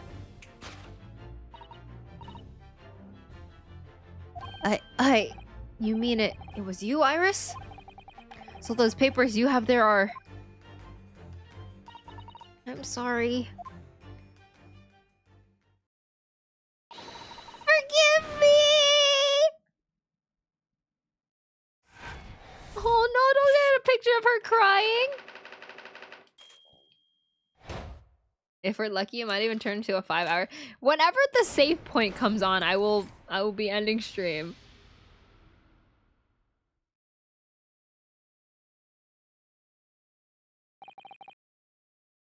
In truth, I would like to have thought I could have predicted the booby-trapped chest. It caught me completely off guard. I was very nearly late counseling Detective Herlock Sholmes. I'm sorry, Hurley. So you mean this autopsy report really is... Yes, I took it from the lab, even though I knew it was very important. Was there something in it that troubled you, Iris? Not exactly something that troubled me. Something I'd been looking for. When I saw this report, when I saw the writing in it, knew it was Daddy's. The writing? Your father's writing? What do you really mean? Iris? It must be something that's hard for her to talk about. Forgive me for interrupting, my dear fellows. Mr. Sholmes, what is it?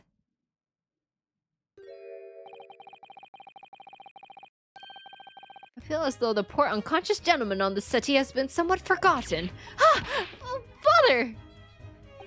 Perhaps we should find our guest somewhere more peaceful to rest. Mr. Naruhodo. Yes? Would you be so kind as to lend him your bed? We must do our very best to make him comfortable, I feel. Oh, yes, of course. I'll help you carry him up. So will I! No, I can manage alone, thank you. You have tea to enjoy. We wouldn't want Iris's brew to stew. Because there's no better way to make the professor comfortable than dragging him upstairs like a trunk. I wonder... Perhaps that was deliberate. Maybe Mr. Sholmes is making himself scarce to give Iris the chance to talk more freely. Aw, see, he's such a smart dude! We must use this opportunity to talk with Iris. And find out what's going on.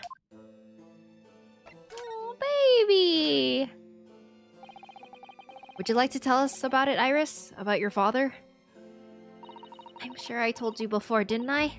That Daddy used to be Hurley's partner. Yes, and the notes about the cases they solved together are kept inside that metal chest. That's right. Hurley told me, you see?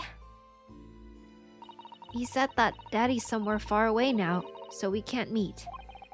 That's one way of describing it. Then, when I secretly unlocked the chest and read through the papers inside, I started to build up a picture in my head of what Daddy must be like. Well, that's only natural. You're just like any other girl of your age. I read that Daddy was a professor of medical science, so I studied and took my degree too. Well, that's only natural, I suppose? In that respect, you're not quite like any other girl of your age, though. But there was one thing that I could never find out. Daddy's name. His name wasn't anywhere on any of the notes that he'd made about his work with Hurley. But then one day...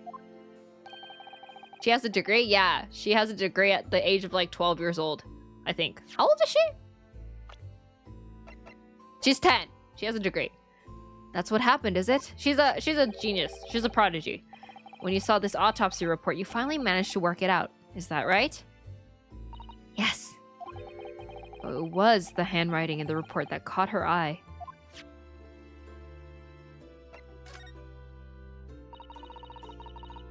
When I saw the writing on the report, I could hardly believe it. I know that handwriting. I thought to myself, because it was the same as the writing you'd seen on your father's case notes? Exactly. I was desperate to compare the two properly. I needed to see them side by side. I asked the doctor in the laboratory, but I was told I couldn't take the report away. Even worse, I was told that I was the first and last time we'd be allowed to even look at it in there. You decided to steal it. When I compared the autopsy report with the case notes I had here, there's no doubt the handwriting was exactly the same. It was Daddy's. And the signature of the coroner at the bottom of the autopsy report read Dr. John H. Wilson. Well, that's how I finally found out. I learned Daddy's name at last. I see. Ever since then, I've called myself Iris Wilson. And that's also when I had the brilliant idea of writing stories all about Daddy's exciting times with Hurley. I decided then and there that I'd write the adventures of Sherlock Sholmes. Oh, Iris, I had no idea the stories had quite such a deep personal significance for you. I can see why the autopsy report was so important to her now.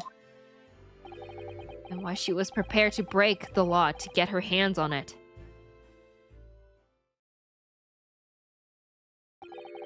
I must apologize, Iris. Oh, Hurley! This is really all my fault. Hurley?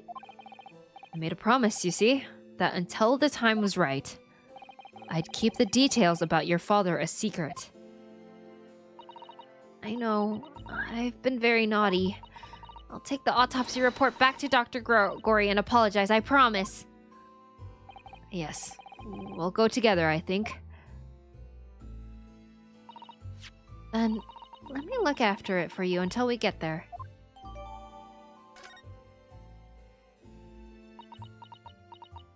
Ace Attorney, I came in at the right time. I'm almost done, I think, actually.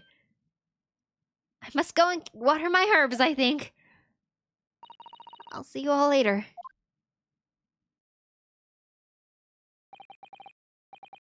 Good night, everyone. Good night, Sarah. Thank you so much for being here. I appreciate you. Poor Iris. She must be feeling awful. Thank you for the stretch. And the posture check. I know Mr. Sholmes is here for her, but still.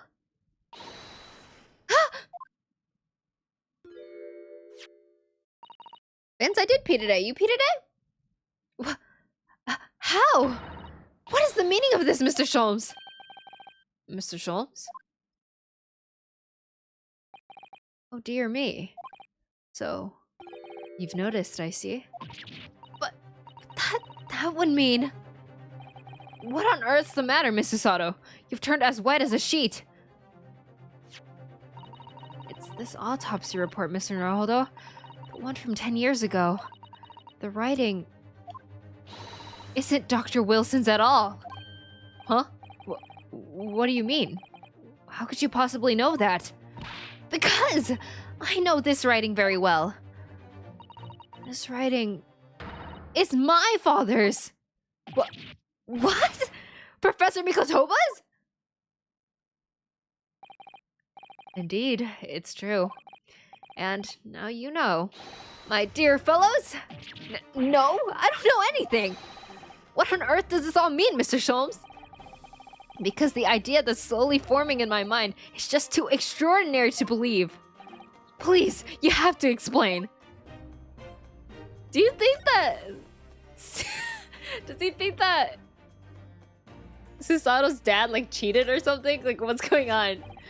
So, this autopsy report was actually penned by Professor Mikotoba then? But that makes no sense. It's not possible, surely? Not possible? My dear fellow, pray, take a deep breath and think again. Yes, you're right. In some ways, it actually makes a great deal of sense. It does? 10 years ago is when Father returned to Japan after his extended study tour in Britain. And prior to his return... Where was Dr. Mikotoba engaged? Yes, of course. He was an assistant in Dr. Wilson's laboratory, learning about forensic science. And as an assistant, he would have aided with the dissection work, making detailed notes, which would be assembled into the full autopsy report. Once the work was complete, the head coroner would check the contents and put his signature on the document. In other words, the only writing of Dr. Wilson's in the report would be his signature at the end. I see. So Iris got the wrong end of the stick, you mean? She saw that and assumed the whole report had been written by Dr. John H. Wilson. Which is very understandable, of course. What a complicated situation.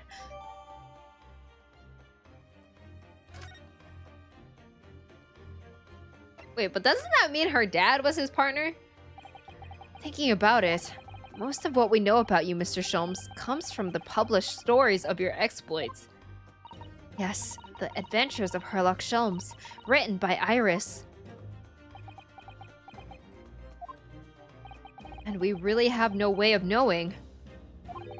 what's fact and what's fiction. Most troubling for you, my dear fellow, I'm sure. So what about the supposed partner of yours? Did he really exist or not? Ah, you've come straight to the point, I see. And please come straight to the answer. I believe Iris explained it in one of her installments. He was a trusted comrade and the only person I could truly have called a friend. And did this partner of yours truly make a record of all your cases? Are his notes really stored inside that metal chest? Absolutely, my dear madame. Absolutely. So, where's your partner now? We rarely meet. You see, he lives on the other side of the world.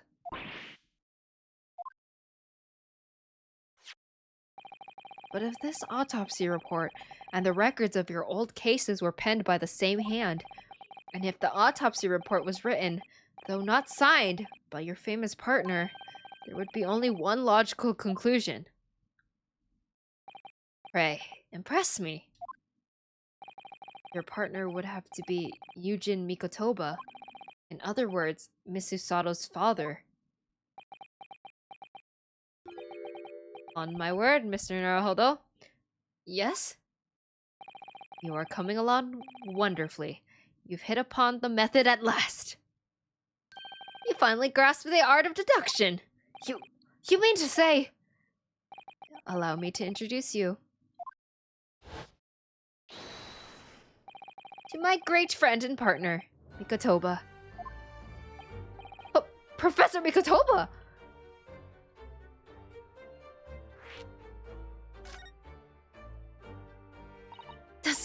Does this mean that you're the real Dr. Wilson? No, my dear. I'm still my old self, Yujin Mikotoba, your father. Oh, of course. This is obviously too much for Susato-san to take in. I must say, though, my old friend has attained worldwide celebrity as a great mystery solver, the greatest mystery of all. I still remember the first time we met. Pray remind me, when was it again, Mikotoba? 16 years ago, Sholmes. Wait, how old was he when he came here? Imagine Susato's idol turned out to be her father. Or no, Susato's idol turned out to be her father's best friend. Isn't that crazy? So funny. He's 43, so 16. He was 27 when he left his family to study here. Yes, quite 16 years ago. I just arrived from Japan with Shishiro and Genshin. I was in search of lodgings close to the hospital, some comfortable rooms at a reasonable price, but rents are devilishly high in that particular area. That's right, so I decided I needed someone to share lodgings and the expense, and was fortunate enough to be introduced to Sholmes, who found himself in a similar situation. I was a callow fellow back then, a mere shadow of the great detective you see before you now. I was working at the hospital's chemical laboratory at the time, indulging my curiosities for little gain. And the situation of our cohabitation led us to pursuing cases together, you see? Wait, how old was Sholmes back then? 16 years ago, let me see.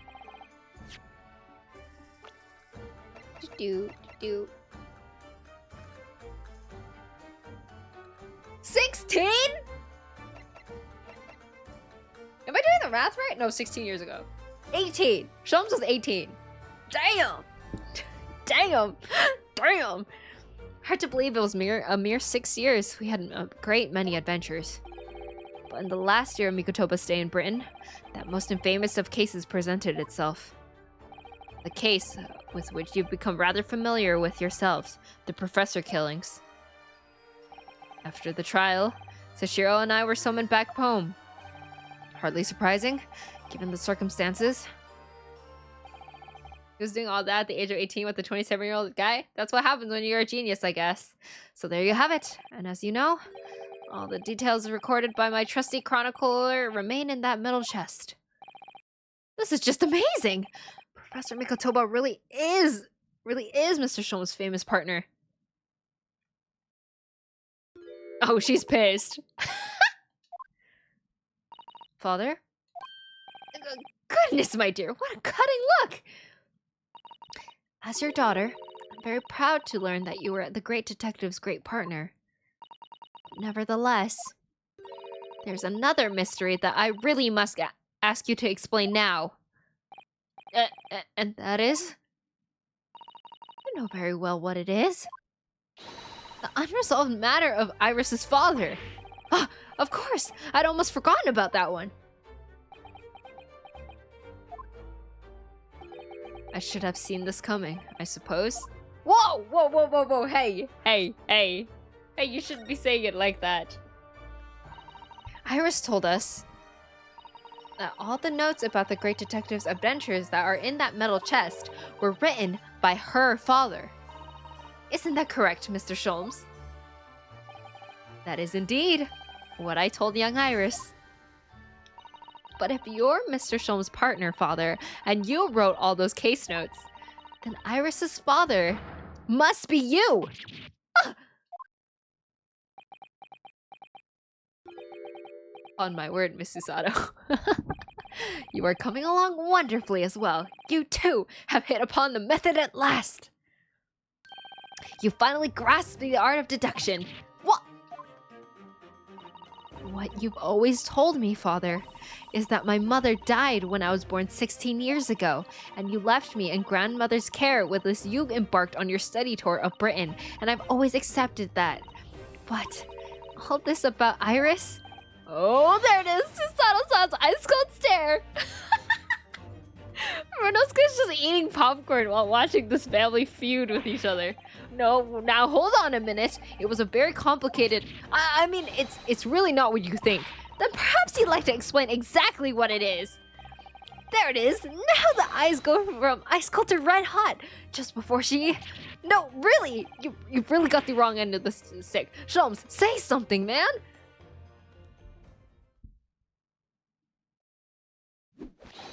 That's quite enough, my fiery fellows. But, Mr. Sholmes, when did he get all dressed up? Lest I don't like to interrupt this exciting exploration of the past, Mikotoba and I have an urgent matter that requires a short excursion. But it's very late, Mr. Sholmes. Where must you go? Why, my dear madame, is that not obvious? My partner and I must pursue our natural enemies. So, get your coat, Mikotoba. The game is afoot. But Sholmes, I really must give Susato a full explanation, I think. Later, my dear fellow, later. Our carriage awaits downstairs already.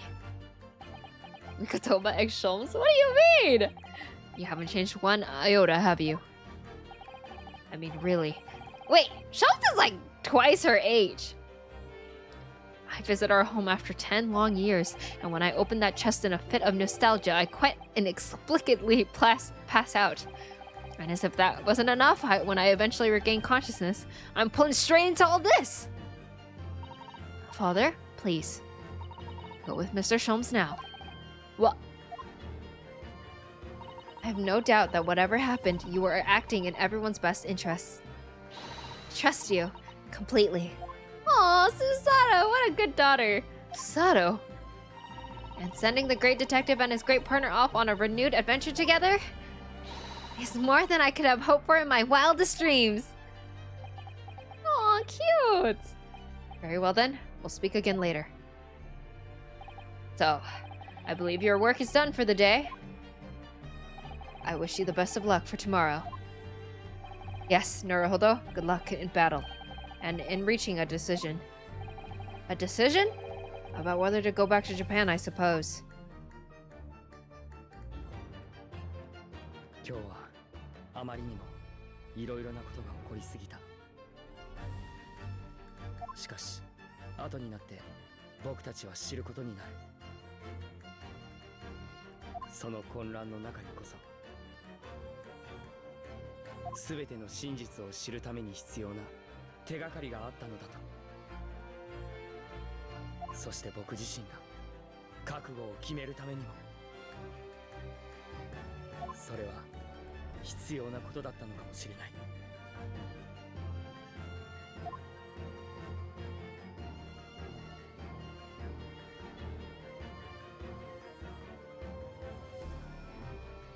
Yes, honed your kakugo, Norona.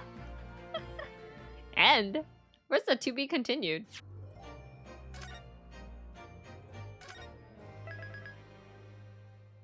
Wait, what? Wait, we go straight into the last game? Wait, what?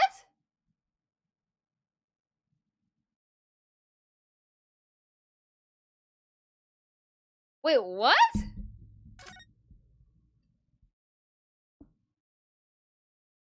It went from episode 4 to final, right? Oh my god, it does. Oh, we're on the last case. The final chapter. It was a long episode. Yeah, I didn't realize it was the end of this one. Because we were playing this one. Twisted Karma and his last bow. And then it just cut straight to investigation into the final game. Also the best case in my opinion. This one? Yeah, this one's really good. I enjoyed every minute of it. Okay, I guess the next time we play this game, I will be playing the last game.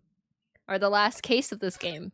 And then we will be saying goodbye to our beloved characters. Oh, that actually makes me so sad, but I'm also excited for our new games to play. Anyway, I needed to show you guys this. So in this game, in the second game specifically, there's different outfits that they can have. And look at him. Isn't he so cute? Thank you for the stream. I can't wait to see Apollo. I'm also excited to see Apollo. We're going to play the next AA game as well. I will be playing Apollo Justice after the Great Ace Attorney. Yeah, and then so Susato also has one. It's called Iris's Homemade Dress. Look at her! It's so cute! Oh, I love that one. It's actually so cute. I love her. But I like the originals just because they have certain things that the originals don't have. But I love these outfits. They're so cute. They're so cute. And then here's Sholmes. Sholmes gets his own. I saw another streamer using it, but I couldn't watch because they were farther ahead. But look at this! Oh my god, wait, his chest is out.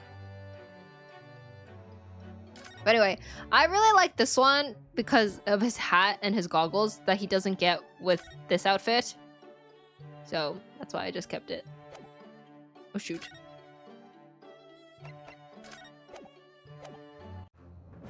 We know how you feel about chest windows, Clover. What? I don't feel any particular way. Hey, hey. I feel like that's some slander right there. Okay, anyway, I hope you guys enjoyed this somewhat triple stream today. I hope you enjoyed all the games we played tonight. It was kind of a variety night, I would say. Ow! I hope y'all enjoyed that. I think Kelly's playing Valorant. Okay, maybe we raid into Kelly. Thank you for the stream. No, thank you for being here. Thank you guys so much for playing or watching me play all the games that I wanted to play tonight. I really appreciate y'all. Thank you for the hearts, Wavy. I appreciate it. I won't be streaming tomorrow because, I mean, I streamed yesterday, and then I did stream yesterday, right? Yeah, I did stream yesterday. I streamed yesterday, and we kind of had a long stream today. So I'll be taking my break tomorrow. I probably won't be back on Monday either. So I'll probably see you guys on Tuesday. I will try my best to have a schedule up before then. 2 long streams in a row. Yeah. It's kind of a long streams. 2 days off. Sounds good. Sounds good to us. But yes. Yeah. Yeah, we did it. We did it. Yippee. 24-hour stream when? Never. I don't think. Okay, guys. Do you ever feel like my energy falls off at one point and do you guys get bored? I miss her already. I'm still right here. I can't take it. What do you mean? I'm here. I'm right here. No? Sometimes? You get bored? Right? So it's like, do you ever feel like a plastic bag? Never get bored of you. Oh, thank you. It's very sweet. Last time I noticed it was your super long stream. I feel your energy down, but I don't get bored. Aw. Well, there's just a lot of things. There's a lot of reasons right now why I can't do 24-hour streams, and it's mainly because magical girl duties and my living situation. I have responsibilities, which is why like I don't even stream until 8 p.m. at night. Can never get bored of Clever Kiyomi. All right, buddy. And before you are sick of me, I mean, 24 hours is never worth it. Yeah. I was thinking if I were to ever do 24 hours, I would just do 2-day, 12-hour streams. I would never do it in a row. Unless you're doing a sleep. Yeah, on stream. I'll never get sick of you. Okay, okay. Anyway, enough of this. Enough of talking about me. Let's, if you haven't followed me already, here are my social media accounts. Here's my Twitter, my YouTube, and my TikTok. Isn't it freaking exciting how I'm a #1 Dangheng with a Yukong? You're talking to her. You're kind of talking to a celebrity, I might say. Not surprising.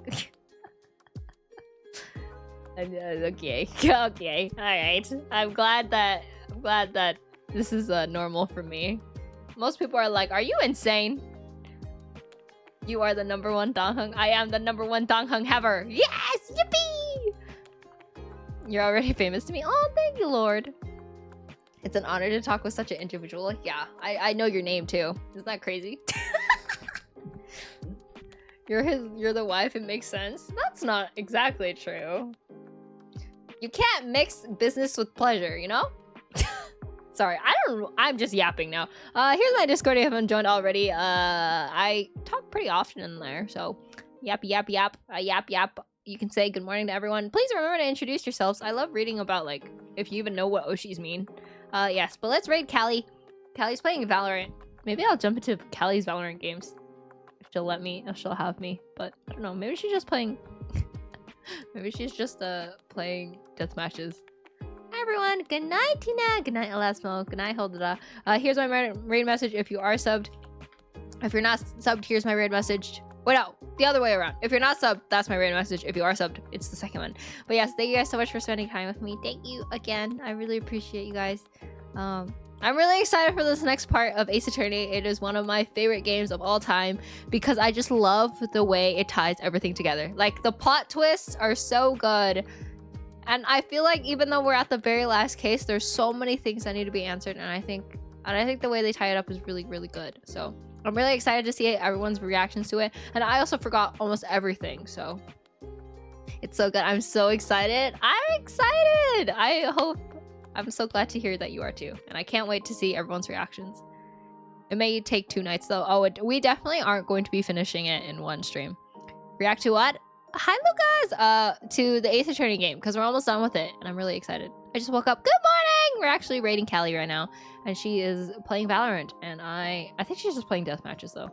But yeah, I hope you guys have a wonderful night. I'll see you guys on Tuesday. I love you guys. Take care, okay? Bye-bye! I'll miss you. Bye-bye!